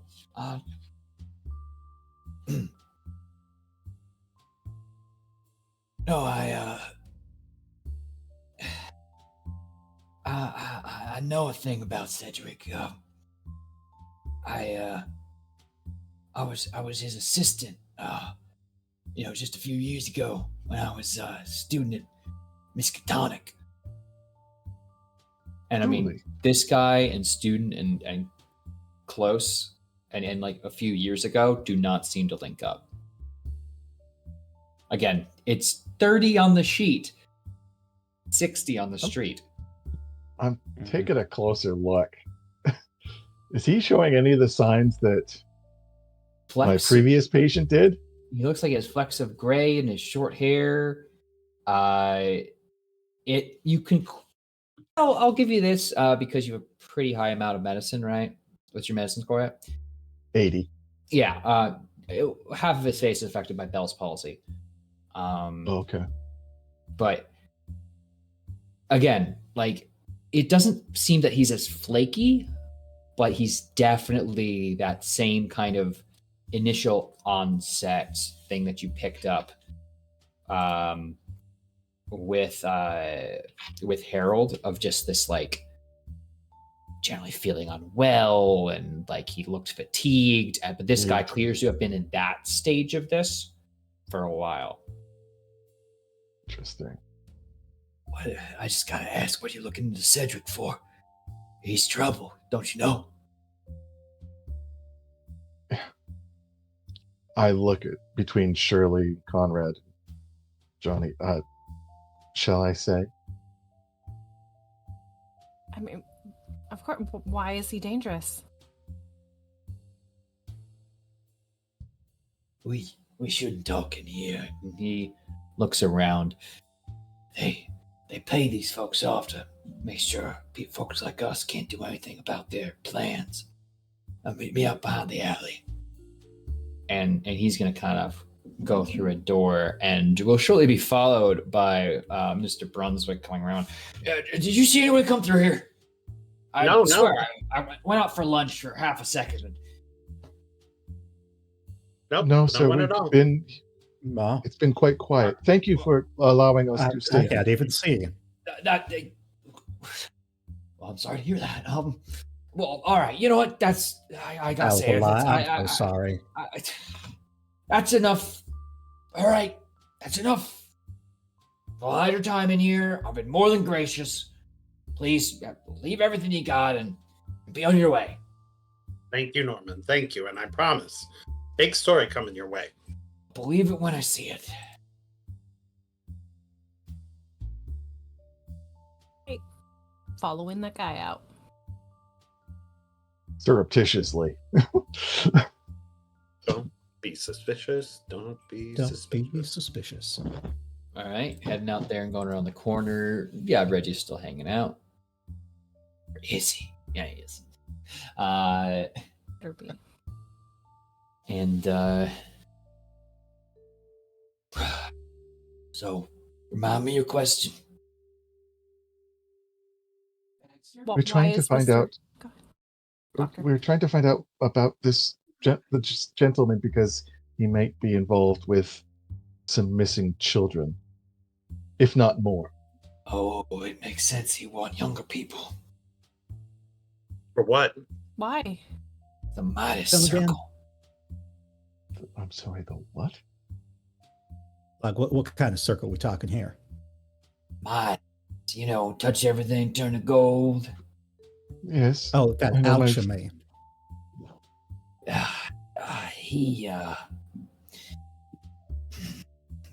It's How do got I say this? I used to work with Hawks and Sedgwick, like I said, when I was in Miskatonic, and Hawks, Dr. Hawks, that is, up at Prospect, he had a machine, something that opened a doorway, window, a bubble into another world, something strange. Creatures in there were terrible. I'm sorry. So like hell. 17. No. We know what hell looks like, I'm sure. It ain't nothing I've seen from the Bible. But they were aggressive and, well, Hawks, I don't know what it was, but he had an accident and the machine just swallowed him. And then that's when Sedgwick took over, and he took the creatures, the subject 17s, and he'd have them go in me. And sometimes that would be to feed them, and sometimes he'd deposit and study the effects. But Was it like little eggs? oh no, these are big worms, like lamprey or leeches with spikes. You see, Yes. but he was getting other people too. I mean, I couldn't be the only one he was affecting. I mean, they had to expand the sample size. It just made sense. But Affected by one of these things? infected, no, but it fed on me before he took it out. So they can be removed. Well, I suppose so. I mean, with gloves, careful handling, sure. But I seen him get other people, and he has some way to make them forget. I don't know why, but it seems like him and his buddies are able to do whatever they want. I mean, maybe it's on account of they wearing white masks, but it's doing something. White masks? Oh, yeah, Sedgwick started wearing a white mask towards the end of his time working with me before he kicked me out. And that was a few years ago. Would you say he appeared faceless? No, he had a face. I mean, Face only a mother could love. he started looking a little something. But yeah, suppose I don't know. Please, I extend my hand. Just sit down. You're tired, obviously. I sit and my back's gonna give. I've got a place to lay down. I still have my job, which I should get back to soon. You said it makes sense he'd want kids. Why would he want kids? Oh, well, ages you, causes you to blister. So kids, they can age more. They got more in them. How long does the process normally take? Oh, long time. But if they're keeping them prisoner, I mean, you're gonna want to head to Prospect House. It's what I read in the notes. You're gonna want to get there tonight. Why? Where is this Prospect House located? How far away? Up the road. Up the road past your camp. Just keep going. You'll see a big gate. Yeah, we got something might be marked down. Question, Keeper. Yeah. So Shirley knows Professor Hawks, Dr. Hawks. Yes. Would she know where Prospect House is? You used to socialize with him, so yeah, actually, you would be familiar with the approximate location of Prospect House. Back when it was more of a well-to-do sort of place, clearly. Be all right. She's going to kind of describe generally where she thinks Prospect House. She's like, oh, you cross over this road past Light Street, but I'm not sure like which number it is or like how many post signs it is out to see like if he could help her like kind of hone in on exactly where it's at, because she doesn't have a map. Papers insulation.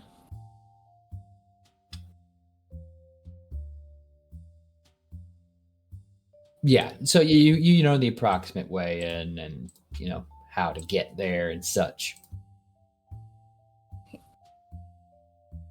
I think I do remember how to get there. I a lifetime ago used to talk to Professor Hawks. It's gone now. It's swallowed up by some A machine. It sounds so fantastical, but after what I've seen this morning, maybe not so. Reggie, I got a question for you. It might seem a little out of left field. All right. Answer what I can.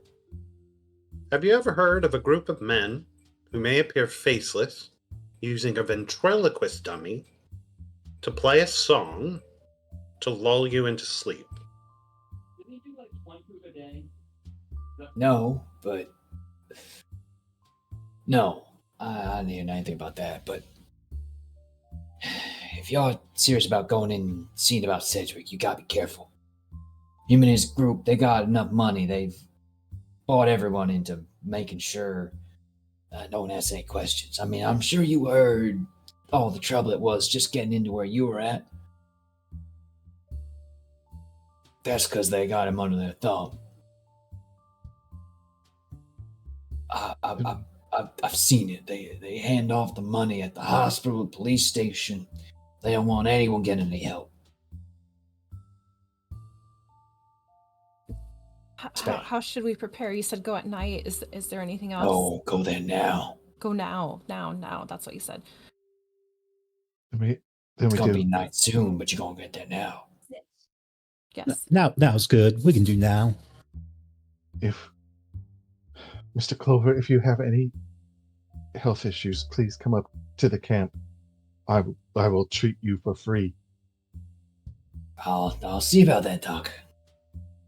I'm still, I'm still only 30, but I'm doing what I can. I 30? might be able to help. Last I counted. And I will do whatever I can. Young at heart. But yeah, he'll make his way out. I have to ask, y'all heading up the road? Getting back up the road. Can I unless get anybody asked else. Reggie for a picture before he leaves? No, I don't want anything to do with this. Don't involve Cedric finds out, he's going to get me. All right. Thanks for the off the record. Of course. And back up the road from whence you came. Is there like a I'm newspaper stopped. delivery van? Yeah. Trying to get a car. We'll stop at the camp to pick up my service revolver, and that's about it. And my doctor's bag. Well, are you stopping back at the camp? Oh boy. I just need to know. Is that the plan for everybody? Quickly stop back by the camp? Well, if it's if it's on the road. It is right Yeah. down the road. Perfect, because as you are approaching, you are going to see a small figure with shock red hair, basically passed out right by the entrance. Billy?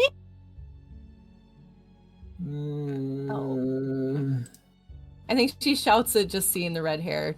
Doesn't know if it is. moving over quickly, you can see that, I mean, this is definitely Billy Spitzer. If Elaine and Shirley don't bump heads trying to pick the kid up, They totally I'll, do. I'll let Shirley pick him up first to be the mom. No, but if Elaine's been like the mother figure, You can both help him. okay. Both your maternal instincts are triggered. Don't worry. Mhm. Anyway, I said both your dresses, but Help him into the medical tent. Oh, and Shirley, yeah. be prepared. I covered the body, but We have Billy right here. We need to make sure he's all right. Can you? Is he waking up? Is he awake? He appears to be suffering from Is he alive? hypothermia. And he's got cuts and bruises all over him. Seems like mostly from running and being on the road without shoes. Johnny, can you fetch some water, hot water? It's gonna take some time to heat that up. I'm on. You can get water. Yeah. Shirley's gonna take off her shawl and just like wrap it around him. And if there's like he's just they have her. They have her at Prospect. Big gate. I couldn't get her out, but the house was shaking. It yelled at me. But I saw a Prospect on the gate. Billy, what did they do to you?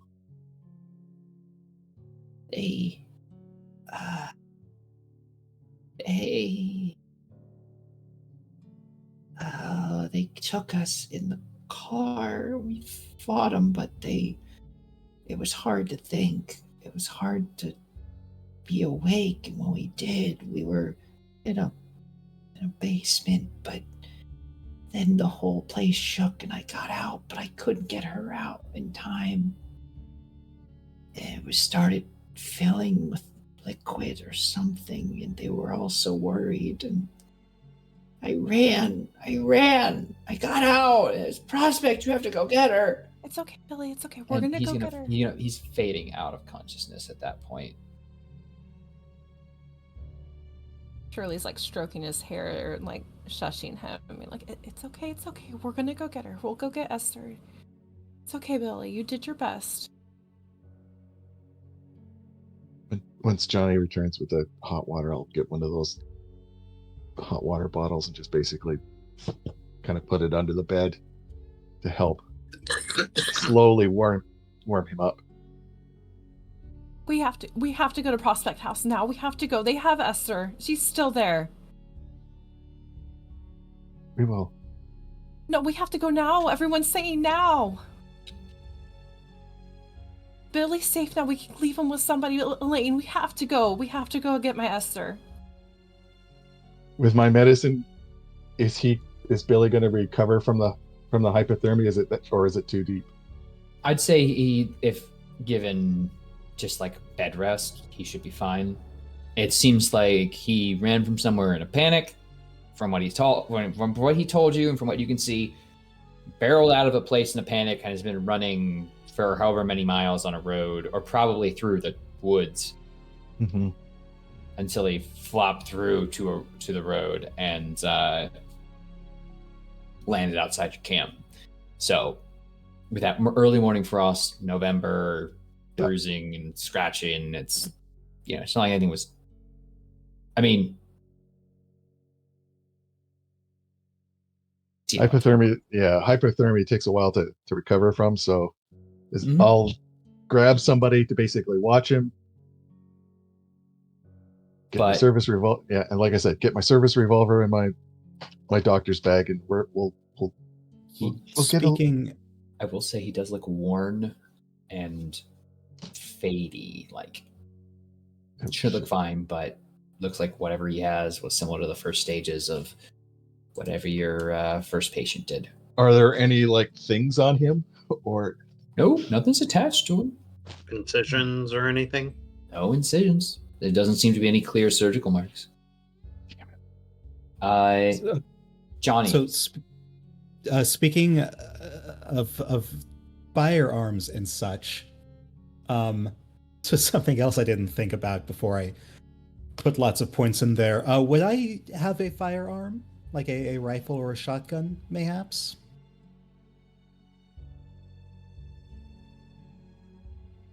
If you feel like you'd have that, I'm okay with you having it. Because I've read the Thank rest God. of this book. Cool, No. awesome. Thank God, because I put a lot in my fighting abilities after what happened last time. Should be. So- What? Never. Wild. You're crazy. Anyway. I suspect y'all are heading towards Prospect House. I hate being a good person. If the bikes are still at the diner as they go by, grabbing a bike. At this point, they've moved on. Damn. But I'll put this on the map, Blair.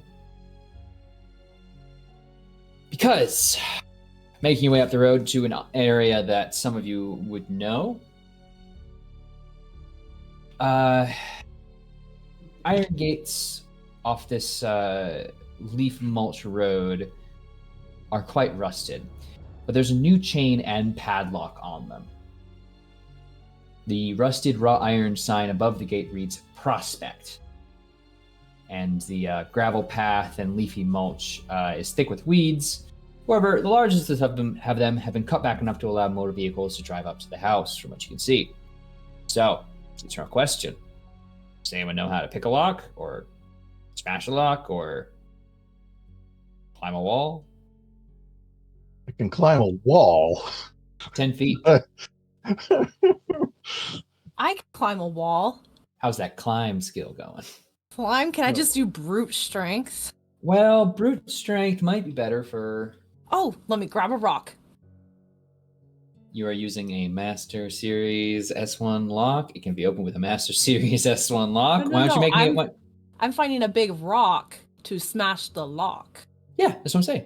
Oh, sorry. I'm I was referencing. like, I'm hold on. referencing the lockpick lawyer, where half the time he just takes another version of a lock and just smashes it against the existing lock, and it breaks it open. So yeah, maybe just a straight up strength check or brawl, whatever's higher for you. Yeah, I'm looking at John because he's Ex- just like the type that would be breaking into places. Just- This is as you're Golden looking Fury. at Johnny, you just hear a as metal clatters to the ground, and you turn and yeah, Shirley's got this gate open. Impressive. Really, with a mama bear energy here. slightly panting as she like lets the rock fall to the ground. She's like, though I walk through the valley of darkness, he will deliver me from evil. We're going into this house. We gotta get Esther. Going forward. I look at the other two. Right? And she's totally heading All right. towards the front door unless someone stops her. No, I'm following. So I'm going to show you that there's a large estate here, as you see on the grounds here. Tire tracks can be seen in a leaf mulch that lines the path going forward. If anyone wants to make me a no check / an intelligence roll. Intelligence. Mhm. I've got that. Hard success. They match the tire tracks that you saw outside of camp after they pointed out to you. Wow. That was the crappiest roll on my life. Hey, it's fine. Wow, okay. Those are some bad rolls now I look at them. All right, but I will say, if you weren't tired of walking already, I want to let you know now, there are 30 acres of grounds here, including a summer house, small lake, a number of greenhouses, some outbuildings, and an orchard. Which could be used just to grow some lemons, maybe. Well, I will say, the lawn here, as you're walking your way up the path, is wild and overgrown with weeds and saplings tall enough to obscure your view as you walk through them. although the approach of winter is thinning them out, a few paths have been kept clear, apart from the gravel path. And so I'll say that it's possible to walk between any of these marked areas here. And I'm going to actually move y'all to an approximate location if you'd like, as you can approach the house along this path that you see over here before it pulls up. And yeah.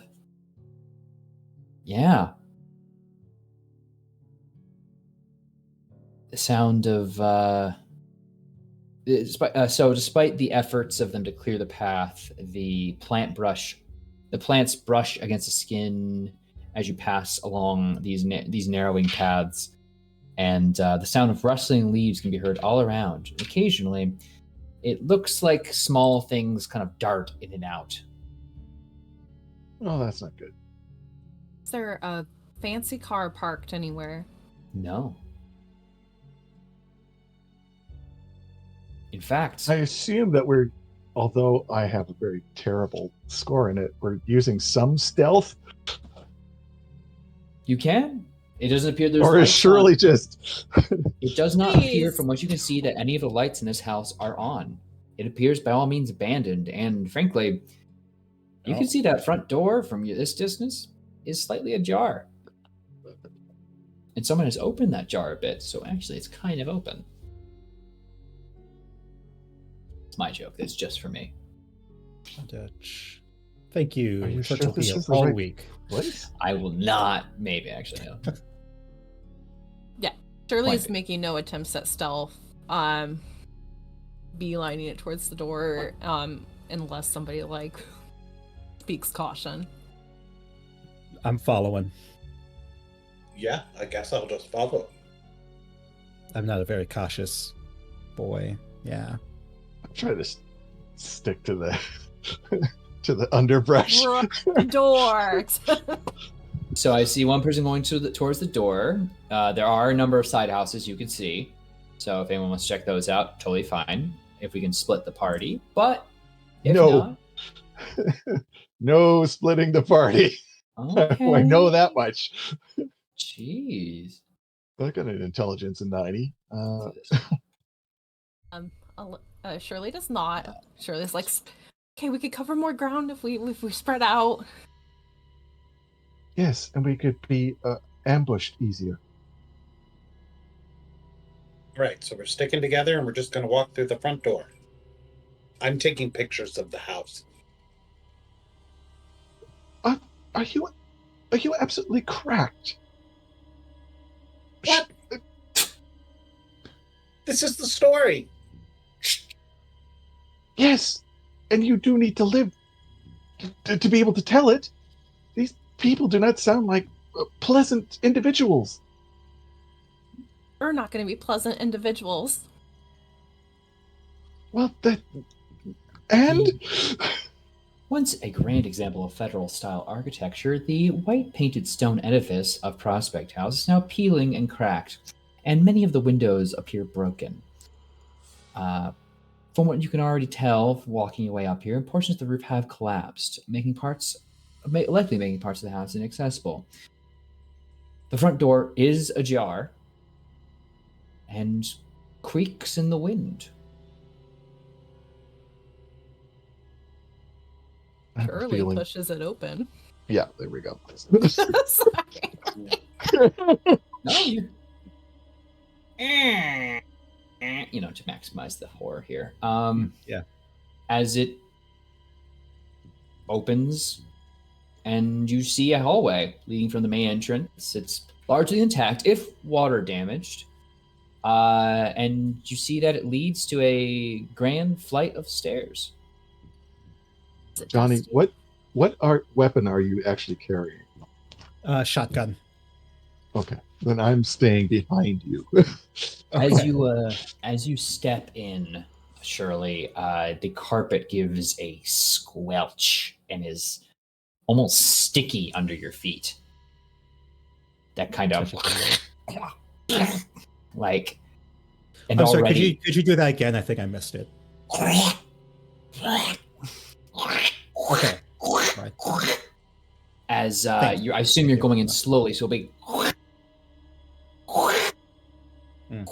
And I will also like a describe the duck. odor for you all because I know you're all curious about how it smelled in here. Oh yeah. It's meaty, like a butcher shop left to rot. To some of you who are in the war, like a medical tent, or room for the unburied for those when they couldn't be treated for the smell. It's Oh. meaty and organic in a nauseating way, as the book puts it. There is doors to your east and west. And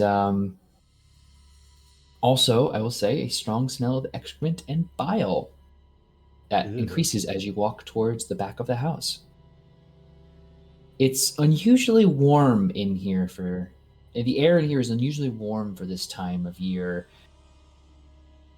And it kind of almost seems to hit you in pulses rather than a continuous flow.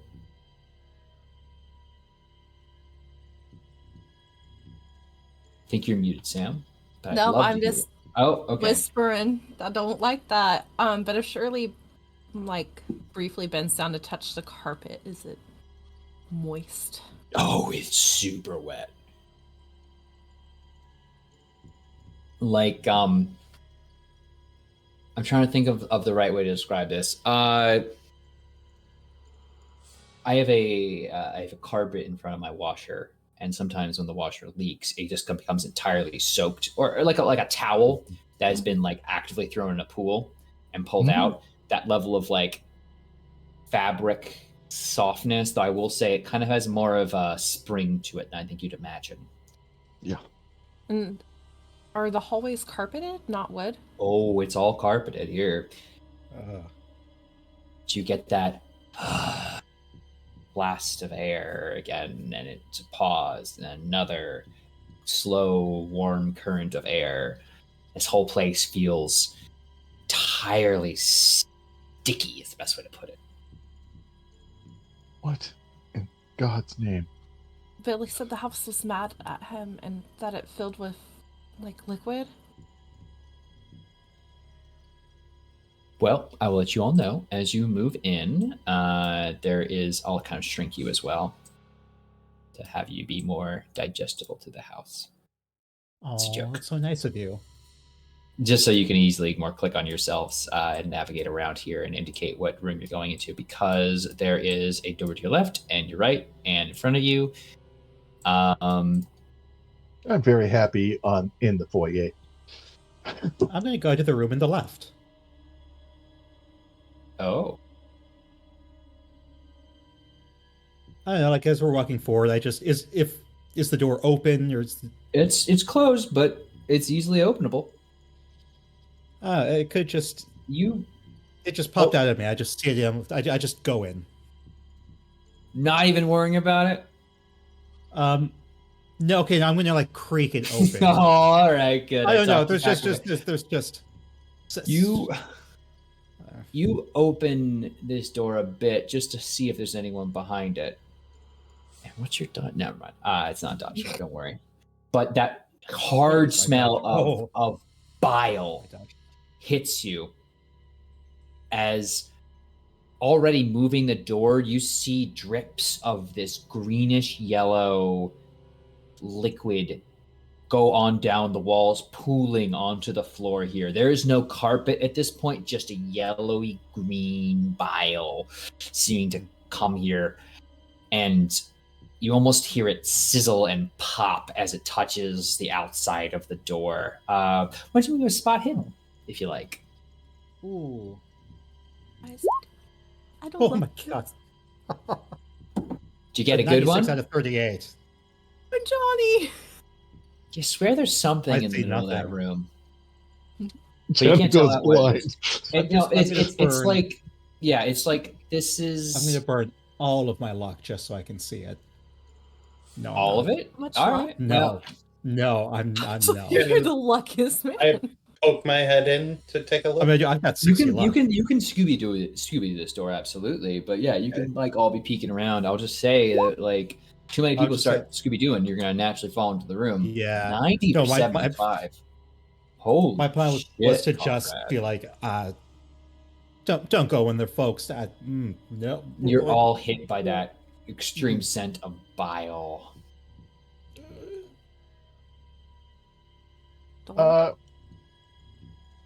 can I do a biology check as I look around? Oh boy, I am so excited for you to do this. But make what exactly you're trying to ascertain with the biology roll in a house? The way you're describing it, it's like we're literally walking inside a stomach. Make me a medicine or biology roll. I believe her. Hard success. That's- Yeah, that's Whoa. stomach acid. And that's No, when no, it no, hits. no. That's when it hits you. That occasional current of air feels a lot like breathing. I need Yeah. you to make a hard sanity check here because I'm mhm. doubling up on some checks. I made it. Regular success. How much do I lose? I'm going to be nice and even this Don't be out nice. a little bit. You're going It's a to one shot. Don't be lose nice. 6 sanity, Yeah, that seems appropriate. which is, I believe, enough to. I always forget this. Make sure I get this right. Oh, please roll a intelligence check. I want to lay. You want to fail Success. this one. Success? No. Oh, I'm How sorry. can I fail? I have a 90. I know, but unfortunately, as the dawning of this thing comes in and cracks into your mind, No. No, no, no, no, no. No.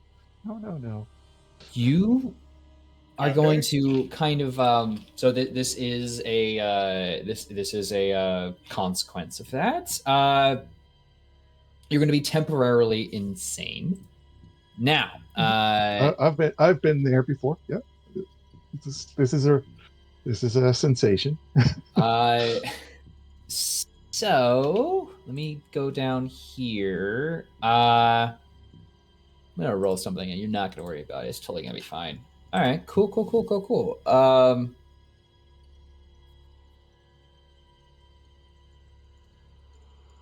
Realizing you're somehow within a house turning into a body, you are gonna kind of just start to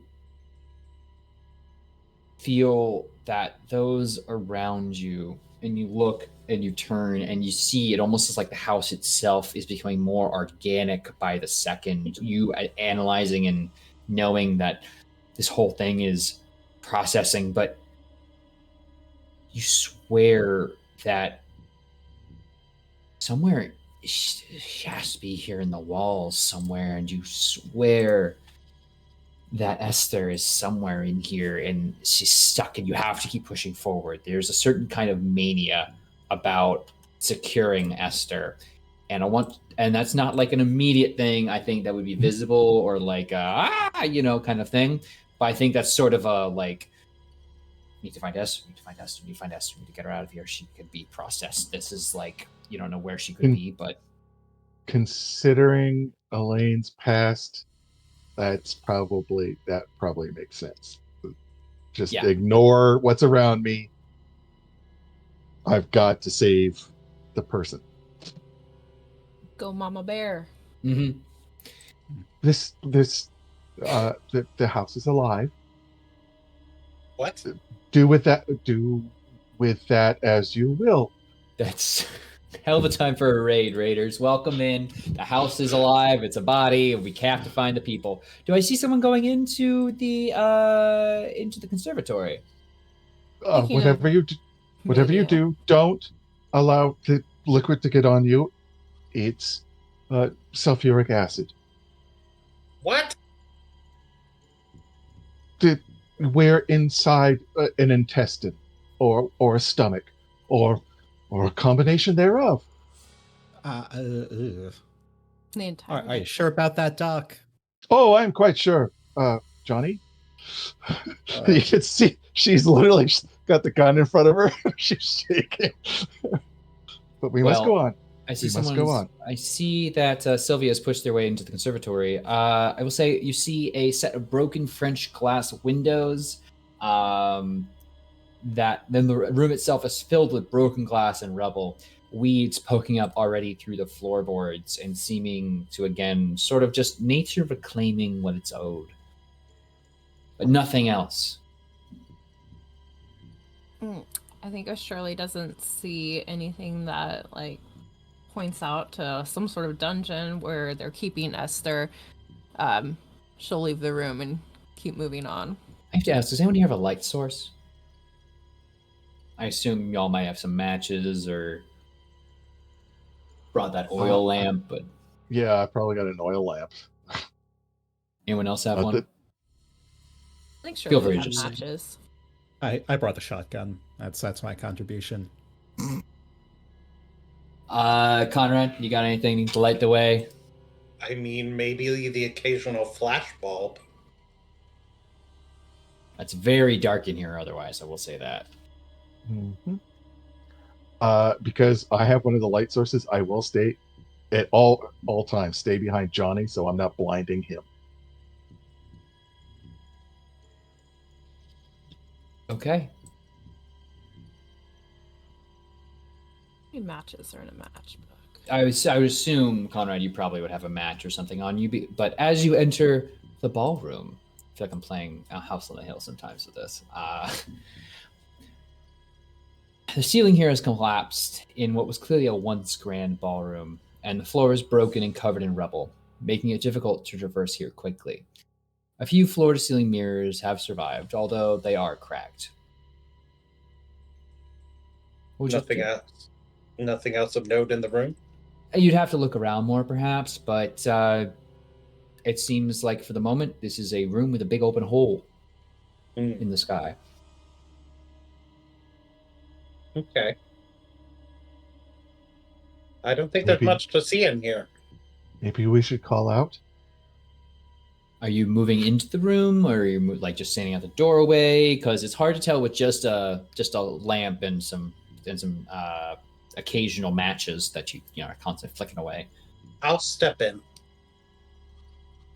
Yeah, nothing grabs you, does anything, but it's just you kind of pulling your way through junk and looking around if you'd like to search about. But is there like candles or anything around? If you look around the ballroom, it does seem there used to be a candelabra of some sort, so you might be able to salvage some candles from that, or it might be electric. Hard to tell from this distance. Electric. I'm staying in the doorway. I'll go take a walk-see and see if I can salvage some candles. All right. Esther. How do I figure out if it's electric? Where do I have to go? What do I have to do? You walk down to Electric Avenue. Oh. I Do a know. little electric boogaloo while I'm there. No, it's fine. So I will say that it looks to me as if Shirley has walked into the smoking room, relatively untouched, other than an atrocious looking ceiling because smoking. But as you walk in and both of you make your way towards the candelabra with the limited light that you both have, you do find a rough stack of candles about that each of you can grab a hold of one or a few.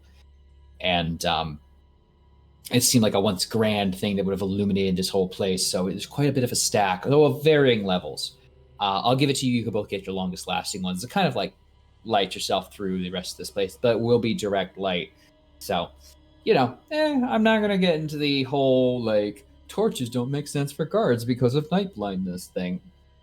We'll say you're fine to look about. I played enough horror games. I know you're already worried. I would love both of you to make me a spot hidden roll. Which one of us has the 10-foot pole and rope? I need Conrad and Johnny make me some spot hiddens. Ooh. Hard success. Nice. All right. So you both bend down and pick up and are collecting what you think is the longest one, and manage to light your light sources and properly kind of illuminate this room a bit more. Maybe some extras for your friends in your pockets, and maybe for the campsite later. I mean, I'm here to judge. People need to survive. It's not stealing. It's not stealing if it's from the obscenely rich. But it's as you stand up, Conrad, and you look at Johnny, and then you notice something just past Johnny. It's like there's a second figure standing directly behind you in the reflection of one of the broken mirrors. Shadowed and, well, behind Conrad. But Conrad's the one seeing it past your shoulder in the mirror. I'll move my hand in the mirror. Yeah. You're reflected, and that figure is just standing, and you see the head kind of. So they would, in mirror logic, they would be behind me? They would. I turn around. There's nothing there. In fact, there's nothing there that could possibly form a human shadow like that. I look back at the mirror. Yeah, you see it, and I'm going to need a sanity check. I hate this place. Extreme success. 0 sanity. That's fucked, but you're like, whatever. I'm more like, fascinating. This is going to tell a great story. Mm-hmm. And I take a picture. Unfortunately, light is going to, just flash right in your eyes, Johnny. And whether that's actually caught in the reflection, you'll have to find out later when you get this film developed. Which is another thing I haven't thought about. How are you getting your film developed? Anyway, Johnny, don't. Yeah. I can't There's see. I've only got one good eye. In the mirror that is not in the ballroom. Oh, okay. Well, let me get the fuzzes out of my eye first. Now I'll look. What's going on? Gonna look in the mirror. Nothing. It's gone, actually, now that you are both looking at it. Well, there was. There was something in the mirror. Are you too busy? Or... Oh, sorry, Doc. Shadow's playing tricks on me, I got. Well, considering that we're standing inside a house that's turning into an intestinal system, I wouldn't be surprised. All right. Where's Shirley? I'm down the hall. Where down the hall? Making my way downtown. Trying to find stairs. So there are stairs to your right that would take you up to the second floor as you can kind of move yourself up. You can see it's kind of mirrored on that second floor area. Any stairs going down? Yeah, because he said he was in the It's basement. like a basement, yeah. So you can't currently see those, but I will say out of character, there's the stairs to... actually, wait, those stairs go up. Give me a second here. You don't know where the stairs are. That is a secret from me, apparently. Between you and me, I'm not telling you because this book said otherwise. Darn you, book. Darn this book, and certainly not me. Gonna open every door until she finds stairs. All right. Wow. Bold choice. She has no chill. So you do find a lot of rooms that are fairly simple. You open up the first door to your right, past the stairs, and it appears to be some bathrooms. You push forward to the other one, and it's a library. Again, nothing's really going on here to stand out, but if you're just pushing through, I assume further on the way, do you want to go upstairs? So, yes. He looks in every single house on this floor or room in this. On this floor? All right. What's everyone else doing? As the mom, all the doors. I'm kind of feeling that anxiousness, so I'm trying to stick close to Shirley. All right. Well, it seems that the immediate passageways you can get access to in this sense are very limited. It's like you've explored all the areas that are typically available to guests. If you want to get access to perhaps servants' quarters or others, it's one of those older houses that you required servants to walk outside or upstairs to get access to the areas where you still want to be presenting. Not sure, federal architecture folks in the chat pop off.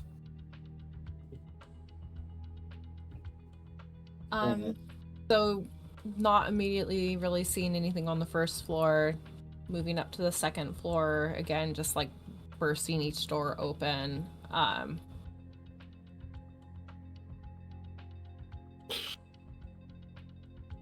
Okay. She's not looking in like super detail right now. She's just trying to see if like there's anything obvious to like show where Esther's at. Well, there's no obvious marks here. Again, the entire thing is carpeted and it's squelching, even as you move your way up the stairs. And you can feel free to move yourself up to the second floor here. I will say that making your way up, of course they wouldn't mark that. There is another set of stairs continuing to go up. So there's a third floor or an attic? Yes, but it seems like but crashing through all of these rooms here, you still find nothing. Opening up to the door above the ballroom, you see the fall through of the roof through there. But if you're going up and up and at.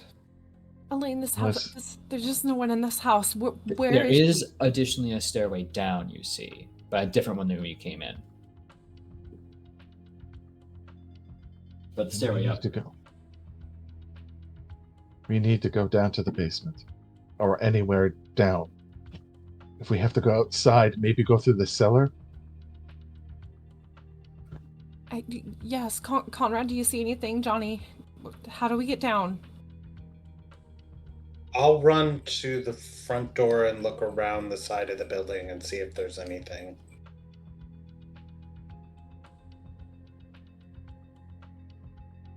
Like a coal chute or anything? You're looking for a coal chute outside on the second floor?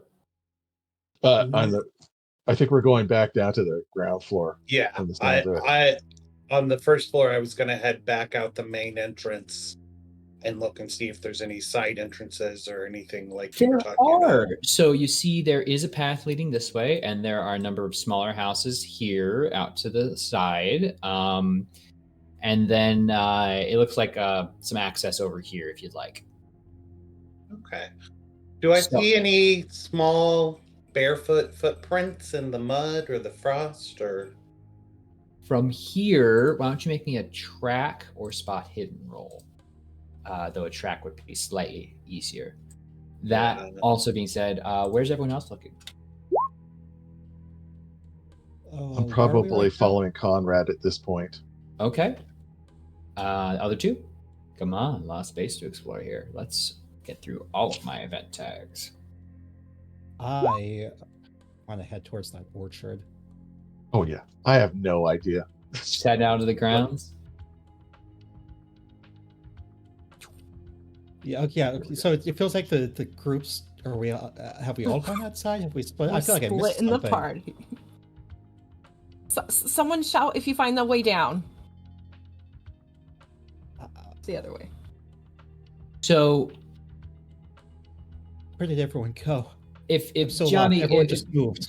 Johnny, if you're gonna head outside, I would love for you to make me a listen check. But you can give yourself a bonus die on the roll. Oh, how do I do that? Once you roll, if you fail, you click bonus penalty, and that will re-roll it. Unfortunately, yeah, you don't see any footprints one way or the other. Ooh, you can spend 19 luck as well, But I didn't roll the bonus. Can I roll the let's bonus? see, we'll first? take the lowers. Yeah, let's do it. So replace the 10s place with the every rolls. That'd be 79. So we'll take the Oh. 39 instead. Can I still use my luck? Yeah, absolutely. Yeah, cool. I've got lots of luck. I'm gonna 19. Yeah, I can do that. Ah, not what I meant to do. Edit. You're good. You're gonna hear a sound from around here in this tree line sort of area, almost like someone sobbing, with an occasional, yeah, like that. With an Oh. occasional. I don't Almost. like that. But it's No, over there. No, sir. Okay. I don't like it. Sylvia. Shirley, sorry. Jeez Louise. Where are you going? What are you doing over there? Around the other side, looking for footprints, just trying to find a way in as well. Well, you see other ways into what appears to be the ballroom, but I'll save you from having to walk around too much over on that side of things. You don't really see anything other than until you come all the way around past those 3 houses That's okay. on north. So that's why I'd love to also let the fact know that. Okay, I'm gonna roll a d6 and divide by 2. 1 and 2, we're gonna go deal with the folks who are walking into the kitchen. 3 and 4, we're gonna deal with whatever's happening with Johnny. 5 and 6, we just hang out with Shirley for a little bit. How's that sound? Okay. Shirley, you're making your way up past the 3 buildings over here. I'll just pull you over. Don't worry.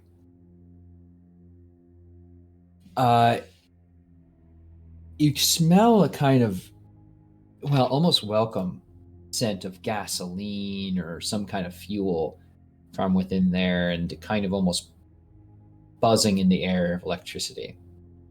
Gee. Oh, I should have gone that way.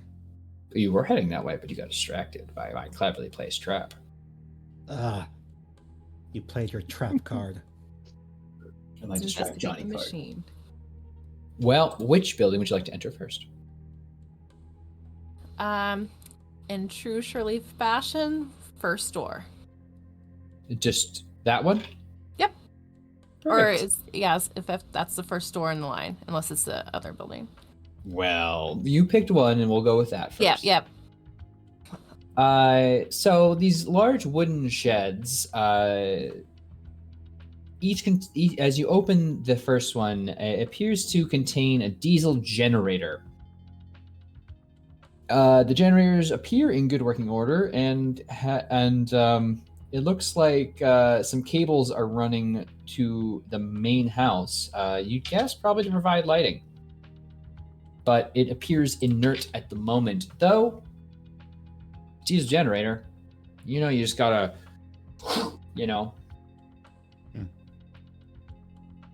activate. Well, but this isn't the room Esther's in. And No. So Next one down the line. next one down the line. Second generator. All right. Third one, though, I will say is padlocked from the outside. Any rocks? Yeah. Let's wait for the rock. Make me a strength check. Mama Bear Shirley. Is this where the loud noise is coming from? You knock that lock off again. These were very poorly made locks. Honestly, all locks are poorly made. Anyway,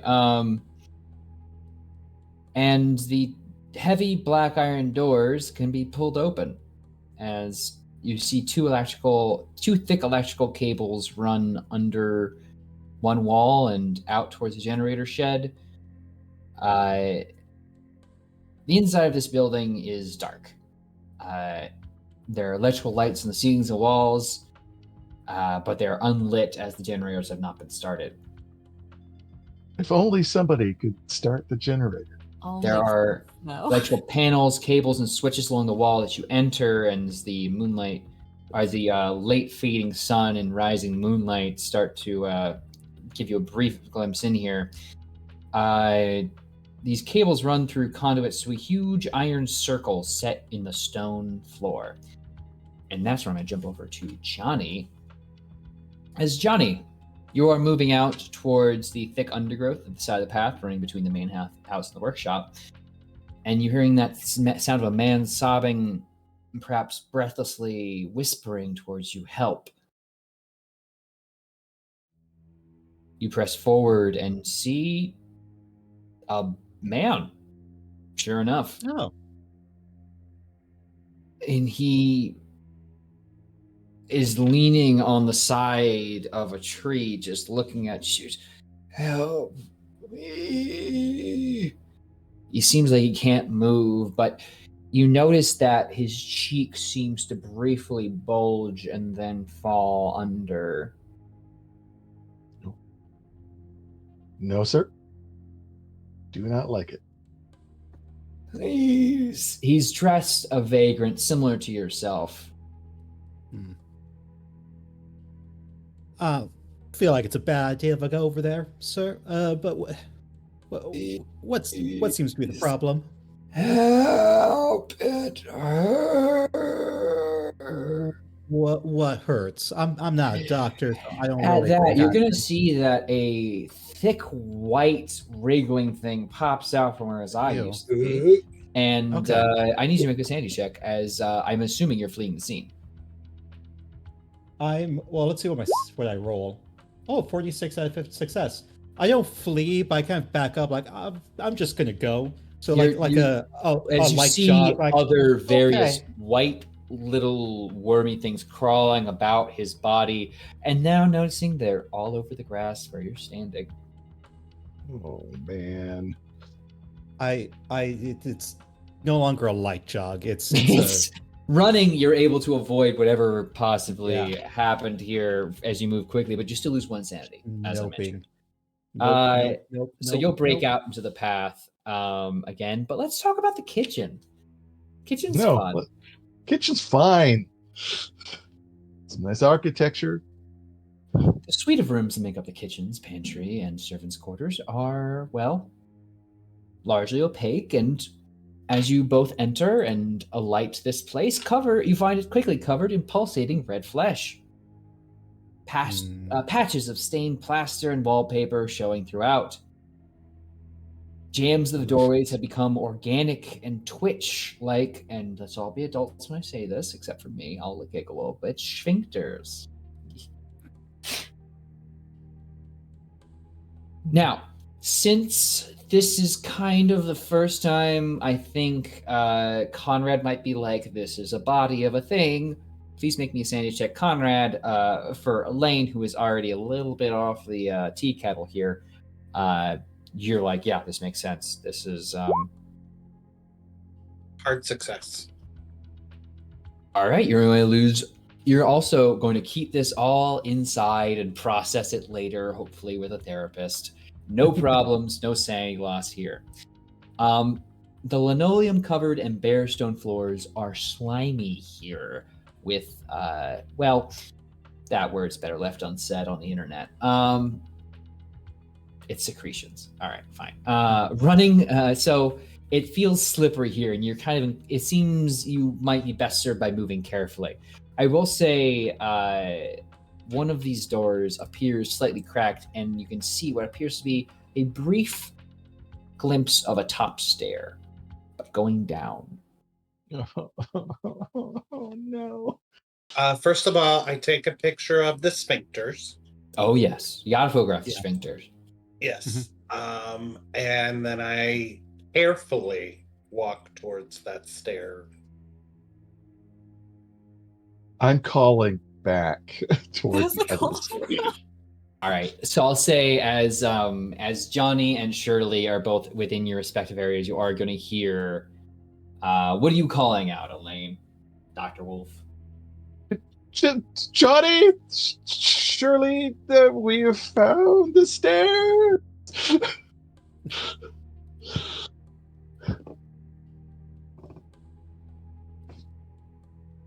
Hello. Yep. Oh dear God, please be alive. Shirley doesn't know anything about lights, but there's stairs. Shirley is focused. Shirley is focused. She's running that way. Probably sees Johnny like sprinting out of the forest. Hi, Shirley, don't go that way. Shirley, don't. No. Elaine said she found the stairs down. All right, let's go. I did find a generator over there, though. Oh, I'm gonna go that way first. Oh, That might bye. be useful. So, Oh wait, there was Oh. a whole circle thing. oh well, you were. I'm assuming you're mama bearing right now. She is mama bearing. All right. Totally so forgot about that. we'll break this up into two things right now. First off, the stairs, the cellar. Well, the various excretions and runoff fluids seem to have caused quite a bit of a conundrum here. As here, there is complete darkness beyond the first few steps. The lights you have barely illuminate below, and the stench of bile, excrement, indicates.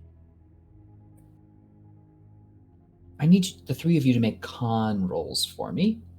Otherwise, you're going to need to take a moment.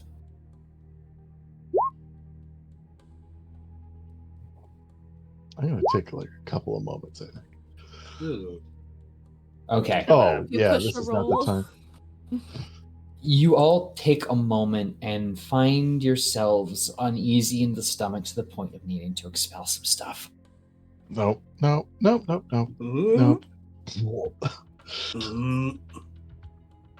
There doesn't seem to be a rush at the moment. So while you're all doing that, I'm going to jump back to Johnny, because that would be like a stop for one or two people. But since y'all failed, let's talk to Johnny. Johnny, you see some generators. Yeah. Just Nice starting the knowing you, generator. Johnny. Starting the I'm generators? sorry. Yes. They both click on. The room in here illuminates. You see numbers of the areas of the house illuminate. The kitchen, as you're all continuously vomiting and like heaving, illuminates around you. Downstairs does not illuminate.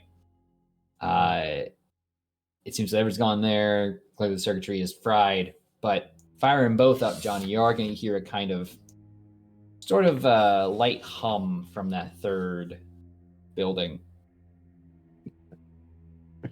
Oh, I guess I'm going to head that away. Walking in with the lights on is a little bit of a different thing. The floor here with the lights, you can see that this circle of metal is twisted and has strange designs carved into it. It's badly stained, and there's a reek of vomit, ammonia, and strong spice. The electrical equipment and the circle seem to form some sort of device with your electrical repair skill. There's wooden workbenches along the sides of two of the walls, covered with an odd array of items and thick leather aprons and gauntlets, welding masks, shiny metal forceps, over 3 feet in length, and nets made of thick twine. Selection of knives, from daggers to machetes, wooden boxes containing 30 wax earplugs, and, well, metal canisters, 2 feet tall, 8 inches in diameter, and made of some kind of light metal with, it looks to be lids of a twist-on variety.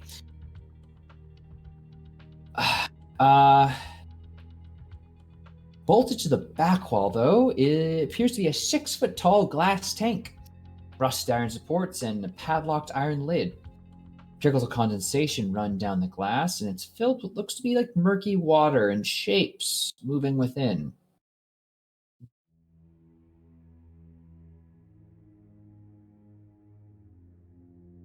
What kind of shapes? Do you approach? I approach. So, let me get the official descriptions here. As you see a number of what appears to be a cross between a lamprey and a cactus. Gray in Oh. color and covered with thick slime that gives it an iridescent purple sheen. And, well, from our, even through the glass, can tell it smells like spicy vomit. Looks like they're covered with sharp. Great band, by the way. Yeah, Spicy Vomit. They're covered with sharp spines, and you can see they have needle-toothed mouths that scream like hungry babies. All right. You also Oh, see wow. within there that some kind of bipedal creature swimming about.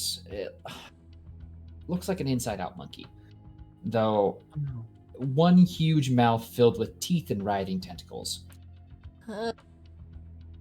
It even in the glass, you see it kind of making chittering and bubbling noise.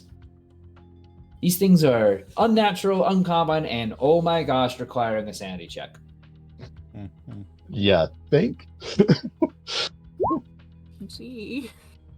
Give me a second one as well. Hard success.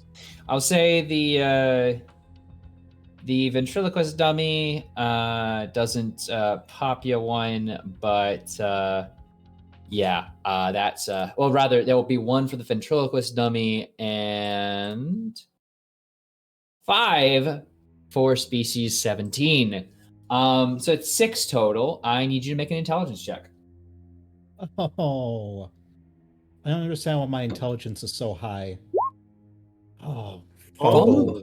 You completely okay. Oh my gosh! Wait, that is exactly what. No, that's what you wanted. Don't take your hands out of your face. And you want that is. You look at that that's thing. right. You look at that thing and say, "Wow, they're growing some weird fish in here." And you just kind of ignore it. You just kind of turn back to your rest of your business. I know about lemons. I don't know about fish. This is my thing. It's a fucked up aquarium. Must be an orangutan. It's orangutans are dangerous. Anyway, but yes, totally fine. You don't snap. You just kind of brain turns off and you're just like whatever. So yeah, there's it's like ADHD brain or something. I lose interest as soon as I see it's like, oh, fish. I don't care about fish. But you do see there is a device in the center of the area. But I want to jump back to the 3 other people who are now in a lightly illuminated kitchen space. Of course, still flesh on the walls. I nearly shot Conrad in the back of the head when the lights came on. It's all fine. Everything's fine. Fresh vomit on the floor. Oh yeah. Well, it mixes nicely with the rest of the liquids. We've only had coffee today too. Yeah. Anyway, how can we go down? How can we go down that? We have to. If Esther's down there. I mean, I don't think we have a choice. Try to call out for your adoptive daughter.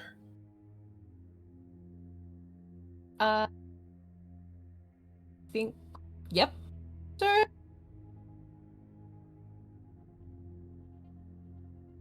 Calling out to her, you do hear a. What would you have preferred to have called? Not being Esther Friend's biological mother. She'll call you mom or. Probably. It depends on how long she's been with her. A bit. I'd say at least 2 or 3 years.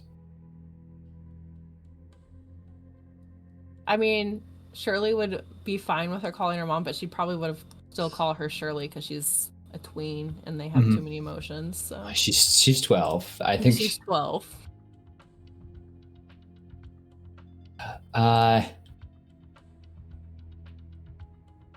Shirley. You hear from down below, distant and seemingly almost smothered by the sound of moving liquids. Lane Conrad, hold on. Picking up speech, like taking So stairs. moving your way down carefully. Well, no. Stairs 2 at a time. Dexterity save. Roll. Jesus. Hard success is exactly what you need as you feel that liquid almost willing to slip you down. As I assume the other two you falling behind more carefully, but you make your way down, and Adrenaline. the cellar is flooded about 4 feet deep. No. It's going to be. You already feel as are you just gonna try and barrel through? To like the bottom of this, like, does the ceiling go, and then can she like look down and see? Yeah, you can see, but there's no lights here. So with a light source of some sort, you have a candle if you wanted to. They're handing out candles. Yeah, she got. I think. Did you guys hand out candles to everyone? Oh yeah, we would. Yeah. It would have been. All right, she's gonna like light the candle. She's like, Esther, where are you, dear? Just keep talking, okay? I'm over here, and you can hear on the other side of the room. It almost seems like this might have once been a wine cellar. But yeah, Surely, that you'll never survive getting across that. Is Esther in? Esther, are you in this? This liquid? No, the beds. She's a what? She's up on the beds. Okay. Which is hard to see from here, as all you can, I think, occupies your mind as all three of you make your way down there are just lumps of organic material, kind of slowly decomposing in the area around you, in that pile of weirdness. Oh, no. I might be insane, but I'm not that crazy. You'll be anything nearby? Is there anything nearby that, like, I mean, can we use? Yeah, is there something that if it's a wine cellar, are there like shelves that we could? Is this clearly acid? Because If Shirley doesn't know. If you were to like kick something in, it doesn't immediately dissolve. If you were to like quickly break off a little bit of the candle and chuck it in to see if it's acidic, seems like it floats. Just dip your finger in there. No, so okay, Shirley does not have the highest intelligence, unlike y'all. And she has a purpose in mind, and if she sees like the candle thing floats, it's not melting. Mm-hmm. Correct? Yeah, not melting. Then she's going to take, like, not even touch. She's just going to take a step, because she thinks there's probably going to be more stairs, and like it tingles, and the acidic vapor kind of like fills your mouth, but you can push on. Try to get up high. The longer you stay in that, the more harm that'll come to you. Esther, Elaine, you stay here. I'll go grab her.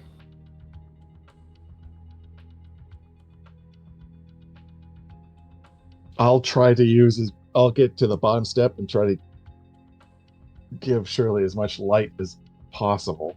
Okay.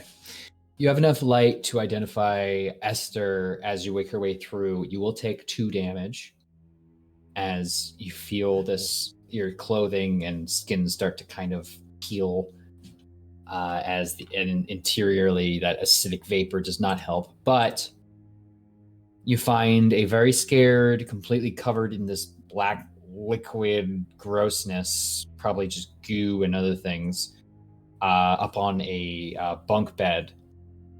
You can hold your hands up and get into her embrace, and she'll just slurp down and be held by you.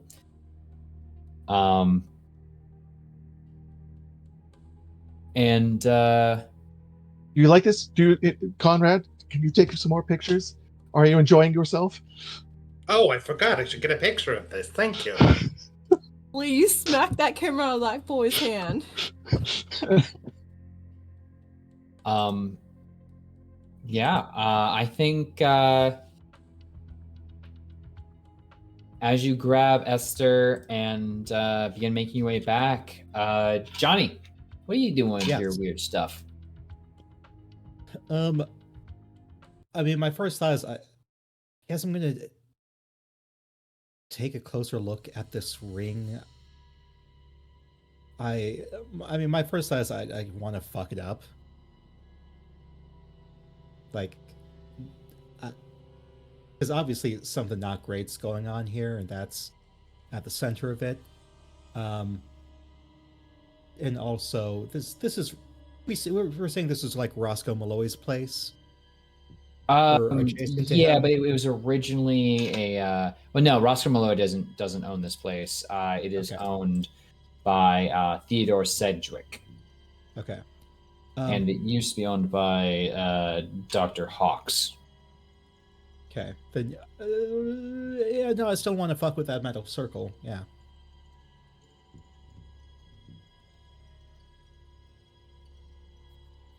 Poke the cosmic So, horror. what are you trying to do to the circle?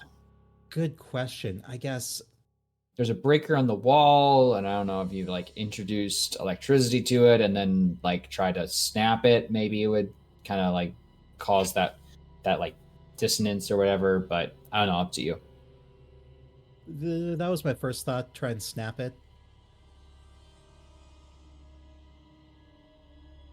Get a rock. But it is a thick metal band. Okay.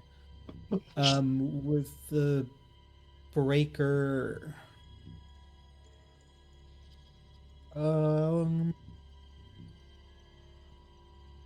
Yeah, I don't know what I would do.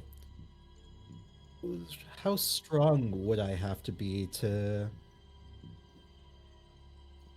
Do you think to do some damage to that thick pipe? Well, you'd probably need a physics and electrical repair roll to understand where exactly to introduce weaknesses into this. I don't have physics. Okay. But go for it. I say flip it on and smack it. Strength Do roll. I have to flip it on? Can I just smack? Okay. If you just Yeah. break it, it might not do as much damage. Like if you got the power, like I think you have enough electrical repair to know that like smacking something with an open circuit, like it looks like this thing kind of is meant to be vibrating and humming when it works, you know? Yeah.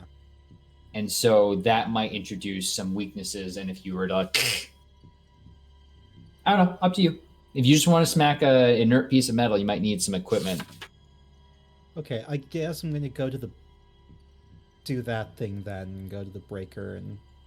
It's just on the wall, like Igor style. Igor. I think you mean, yeah. He's going to yeah, I'm gonna do I thought the that. hump was on the other side. All right.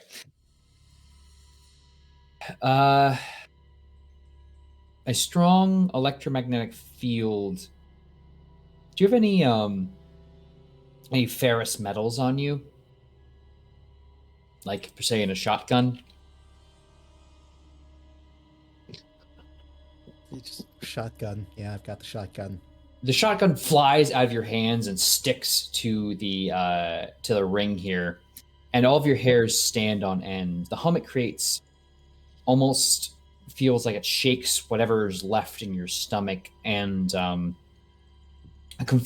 gives you a profound sense of fear and wrongness. That was me having wrongness in me. Spell the evil. The interior of this thing, you see it kind of shakes and vibrates, and you watch it. It almost seems to overlay itself with various items and various things. Like it's a place, but there's multiple things there. Like a bubble has kind of formed on top of it. Uh-oh. Yeah, I'm gonna nope and just turn it off.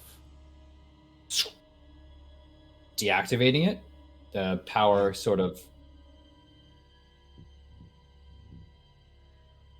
fails, but not before a thick, wormy thing emerges through the bubble and begins writhing its way towards you. As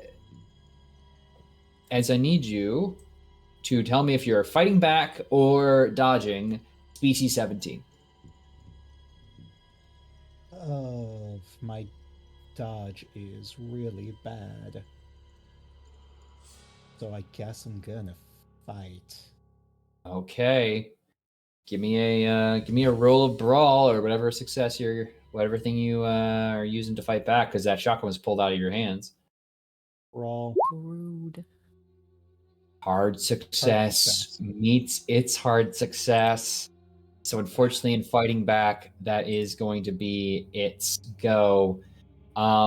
It won't do damage to you, but you're gonna watch as this thing grabs on and just sort of moves its way as you try and swing at it. It will just kind of move its way inside of you, just passing, not as if like it doesn't break skin, doesn't do anything. It just sort of phases. That's not cool. Let me quickly roll something. Wait. Can I use luck to turn this to an extreme success? Non-combat. Dang it. I've been Oh, trying to that's keep right. that a preconsider. I know. That's right. Okay. All right. So fun things about species 17. They are Gemini. This one is at least. Oh, okay. And also, Okay. I He need likes you. long walks. I need you to lose. As a Gemini, if I'm a Cancer, does that? You know what it affect the roll? does? You know what it does? Mhm. I need you to lose 30 power and luck as this thing devours the unseen how much? essence. 30. 30. 30. Well, shit. Okay. Woo. My power is gone from 60 to 30, and my luck is You now at 11. swear you can still see the tail of this thing wriggling, but it is spiked. As those down in the basement. Nope. I'm done. Walking out of there, you're fine. have- If we've got Esther. There is a shadow at the top of the stairs. Oh shit. No. What are you doing? As you see a shadow figure standing at the top of the stairs looking down at all of you as that house again kind of breathes and moves. Oh god. I think Elaine at this point is just so wired. She just shoots it. All right, take a shot. And Hard success. I'm gonna cover Esther's ears. You guess I'm holding nail that shadow as it seems to just pass right through it. Oh, great. There's someone up here. What? Move. I move. It as you're moving towards it, you're gonna hear this thing that seems to seep in from all around you, like a whisper from the walls as you get closer on the stairs. What do you want? To leave. That's all we wish to do.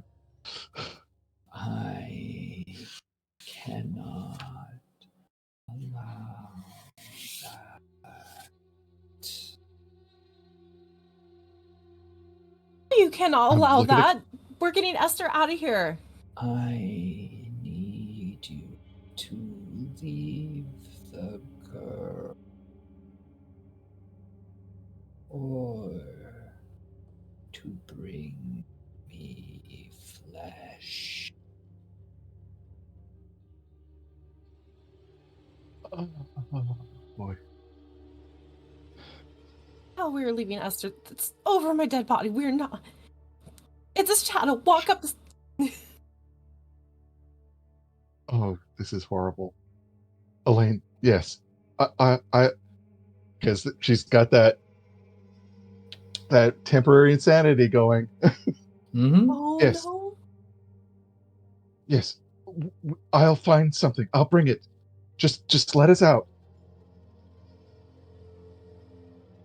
Keep your hand in the water so the parasite might enter you. Then I will trust your word.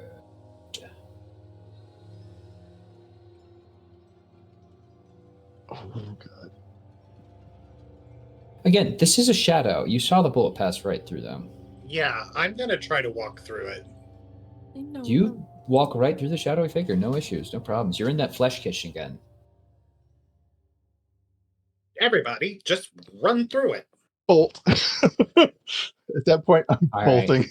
You all run up in the stairs towards the kitchen, slime coating your feet and your trails. I need you all to make a luck roll because I want to know who's the most unlucky. Oh, it's gonna be me. It's gonna be me. It's gonna be me. My luck Also, is like carry garbage. Esther. Oh, Ooh, okay, Conrad. I need you to make me a dodge roll or a fight back. But what's your build? My build. Should probably be 1, I'm guessing. My size is 45. Let me see. For combat, your build is 0, so I need you to roll. This is going to be with 2 penalty die. Oh, well, I did just roll an extreme ex- success. So I need you to hit the penalty, the bonus penalty thing. I need you to hit that once. Oh my gosh. Okay, hit it a second time. You get another 0. Okay, it's a 65 out of 75. You got another 7. I want to highlight that right now before whatever bad happens. So I want you to know this was a simple matter of you being potentially grabbed by something 1 build bigger than you. You would have got out scot-free.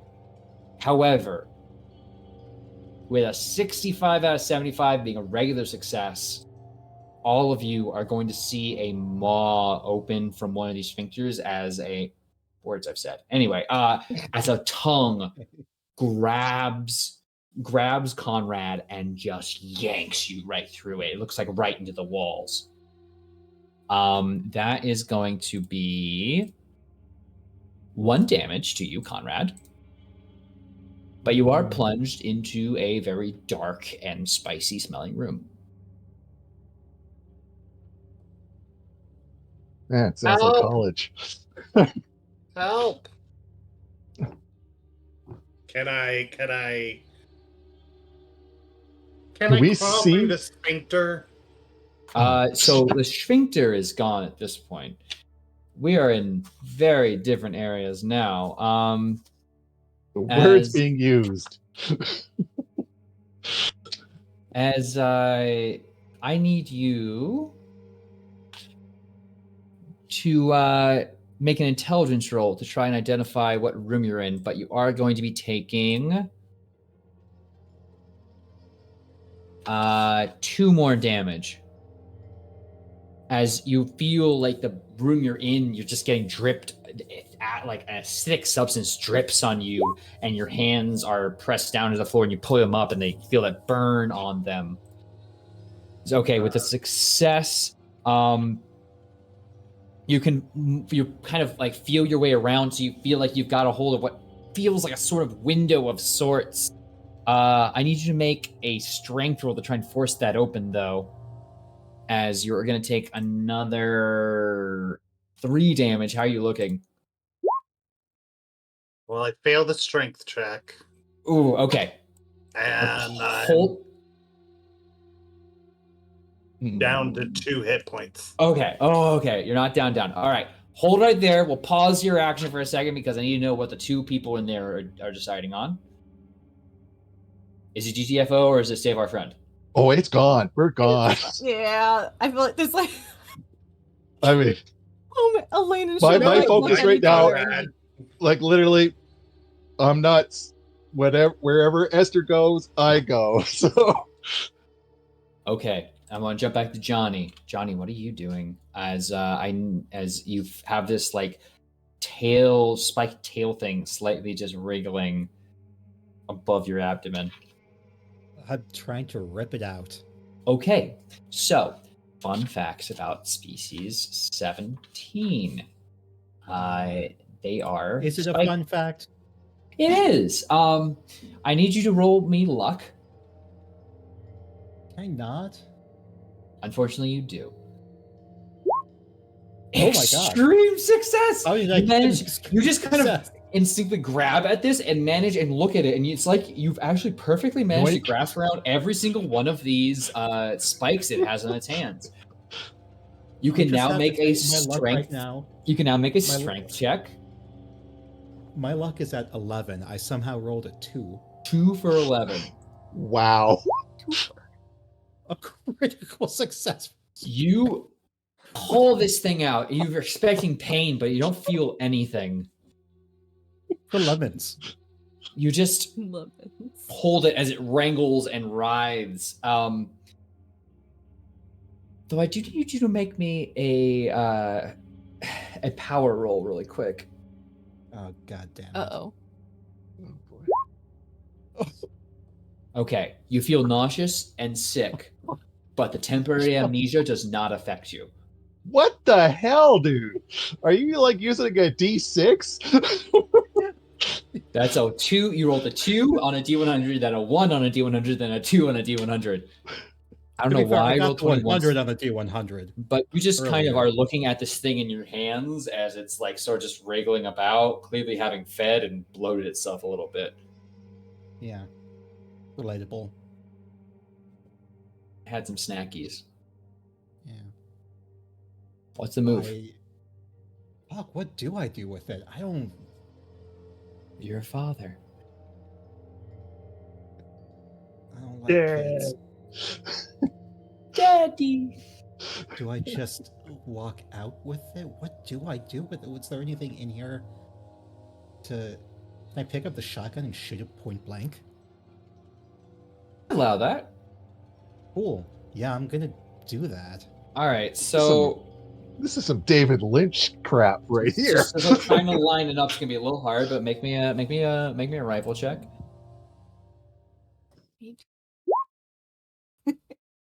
Shotgun. Your hand is there, Johnny. Do it with the penalty roll because you're trying to wield a shotgun with one arm while a wriggling thing is in front of you. Fair. So 65 is still a success.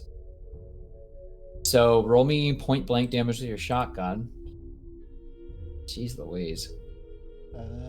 Where do I find I that? just rolled damage. Oh boy. Take your hand off.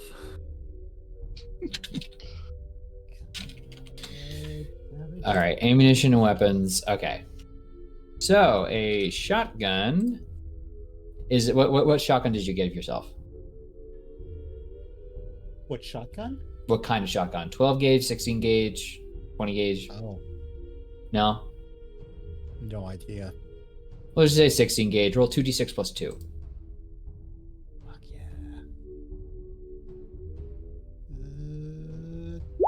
2d6. 3 plus 2, 5. 5 damage. All right, you blast this thing, but it kind of wriggles a little bit out of the way. It's still alive, but severely hurt. So, up to you what happens next, but... What's the move? I feel like it From, would be bad to just leave it alive. I feel like you can sufficiently say shit's fucked. Alright, cool. Yeah, I'm just gonna stomp it the rest of the way to death then. Well, that's a whole separate roll. If you want to stick around to stomp it, you'd have to wait to your next, No, to I your don't. next turn. I'm just gonna... Nope, getting out of there Yeet. then. All right, you just drop it and start running. Okay. Yeah. Two folks who are outside. You are going to hear force against that front window that is unique amongst the house. Like none of the other windows are rattling or anything. This one is though. Like someone's trying to forcefully open it. Actually, do I have sound for that? Boy. I don't. The glass outside shatters out and Is there anything large enough to pry the windows open? your hands. Oh yeah. A rock. It's not how rockets Precious work. rock. Well, my hands are gloved. I'll try to pull the window open. Okay, I want a combine. I want between the two of you, who has the higher strength? Mine's Currently. 50. Mine's 90. Oh no, Good sorry. Lord. I meant between Conrad and Dr. Wolf. Oh. 65. You- Right. So you'll roll that with a bonus die. Hard success, but with a bonus die. It's almost unfair. I'm going to give myself a penalty die for that roll. Okay. So it's going to be a 17 out of 65 being a hard success. I need to look at the table because this is a building with a... So I need a hard success, which is half of this. So I rolled 4 short of a hard success. All right, those with the extra help, those windows burst open as like acidic kind of almost spray comes out with Conrad and Dr. Wolf. Why don't you go ahead and take me 3 damage as this digestive fluid gets all over you, but Conrad spills out on top of you. How much damage? 3. 3. Ouch. Okay. That's close. Can we go now? Can we go now? Yes, we can go. Where's Johnny? You staying to look around, or are you going? Honestly, at this point, mission successful.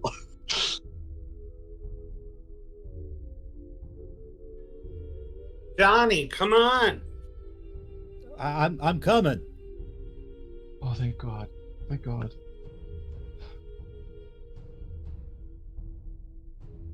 I'm Yeah, hightailing heading it. away from this building as quickly as possible. Running onto the road and into the night. Damaged as you all are, I will give you 2 options here because I'm feeling very generous tonight. There is more to potentially encounter. Or we can just call it a happy ending. Because if we go forward, we will take a short break here. I want to be respectful of y'all's time. I know it is our 11:48 by me. I want to give you the option. Same. Yeah. So But also, I kind of want to continue. up to y'all. I'm fine continuing, but I don't want to. If anyone is like, hey, that's enough for me, we can call it. Because about the only thing Elaine would do is go back and burn that house down. And that's about it. You can try. There's a diesel engine. I have rules for burning diesel. But let me know right now. Happy ending or see how far down the rabbit hole we go. I'll take a group vote. You can DM me. You can do whatever. Let's take a look. How much longer would you expect it to go? Yeah. Yeah, it's One more beat, I'd say, but it might be extended and include more fatalities.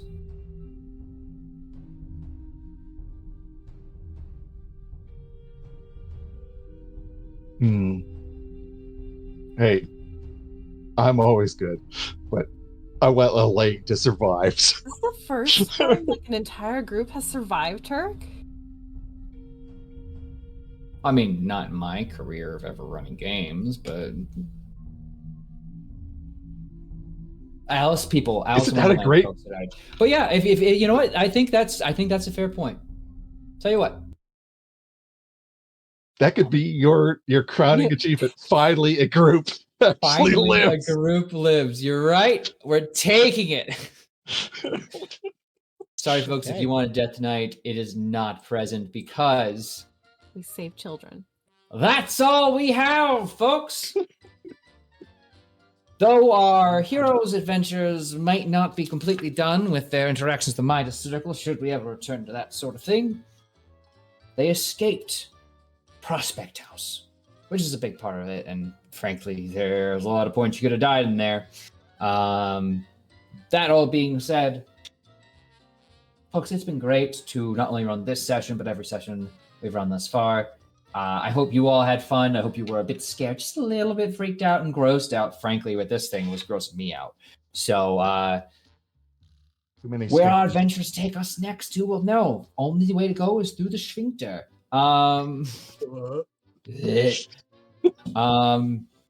That all being said, and hopefully clearing some of this from your minds, why don't we go through in the order we introduced ourselves, of course, including Sam this time in a third spot, and tell the people who you are, who you're playing tonight, and where they can find more of the exceptional work you put into the world, starting, of course, with Benji. Hi, I'm Benji. I was playing Conrad. You can find me online at all the various socials at Chance47. And you can find more of me here at Lost Caravan. I should have some more cult coming out soon. And yeah, I'll be around. All right, jumping on over, of course, to Jason. I'm Jason Fryer, writer, game designer, and general curmudgeon. The designer for Cult Divinity Lost. So you'll probably be seeing some more of that here soon.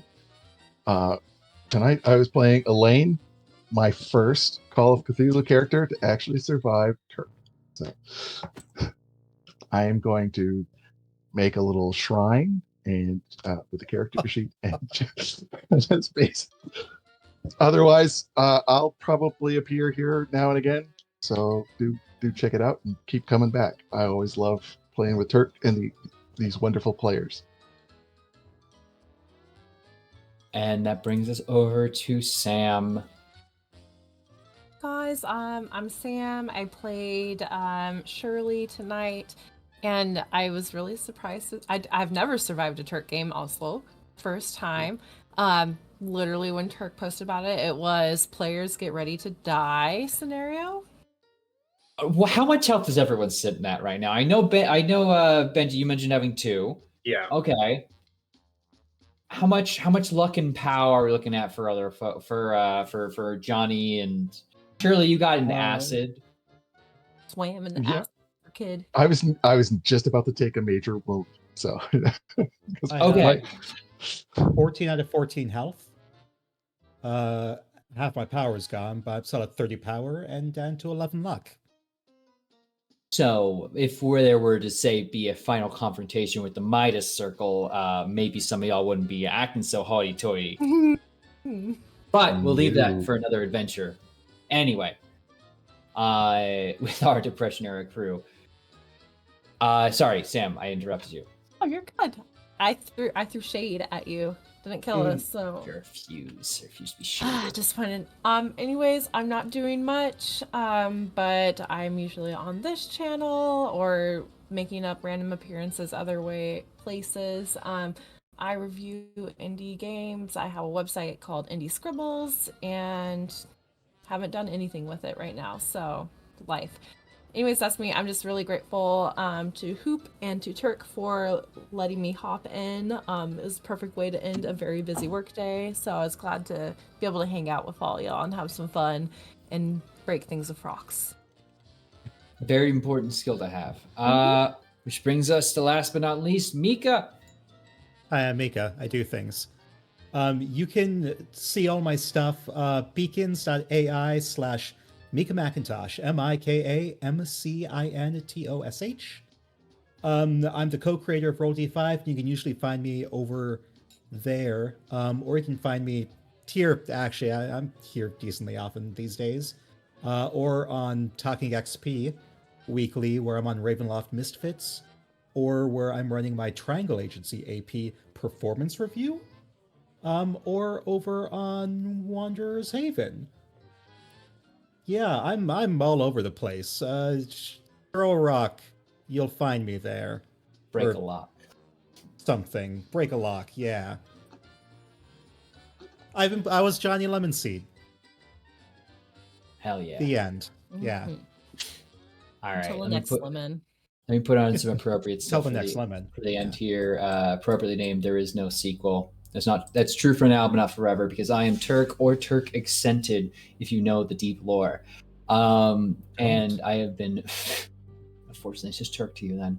I've had the privilege and honor of being your keeper for a series of one-shots within the Call of Cthulhu system, as well as a few other things along the way. This is by no means the end of Caravan Cthulhu. There will be more. I am just taking a brief break, settling and planning some new one-shots, maybe some more long-term stuff in the future. I don't know, maybe I'm ready for commitment.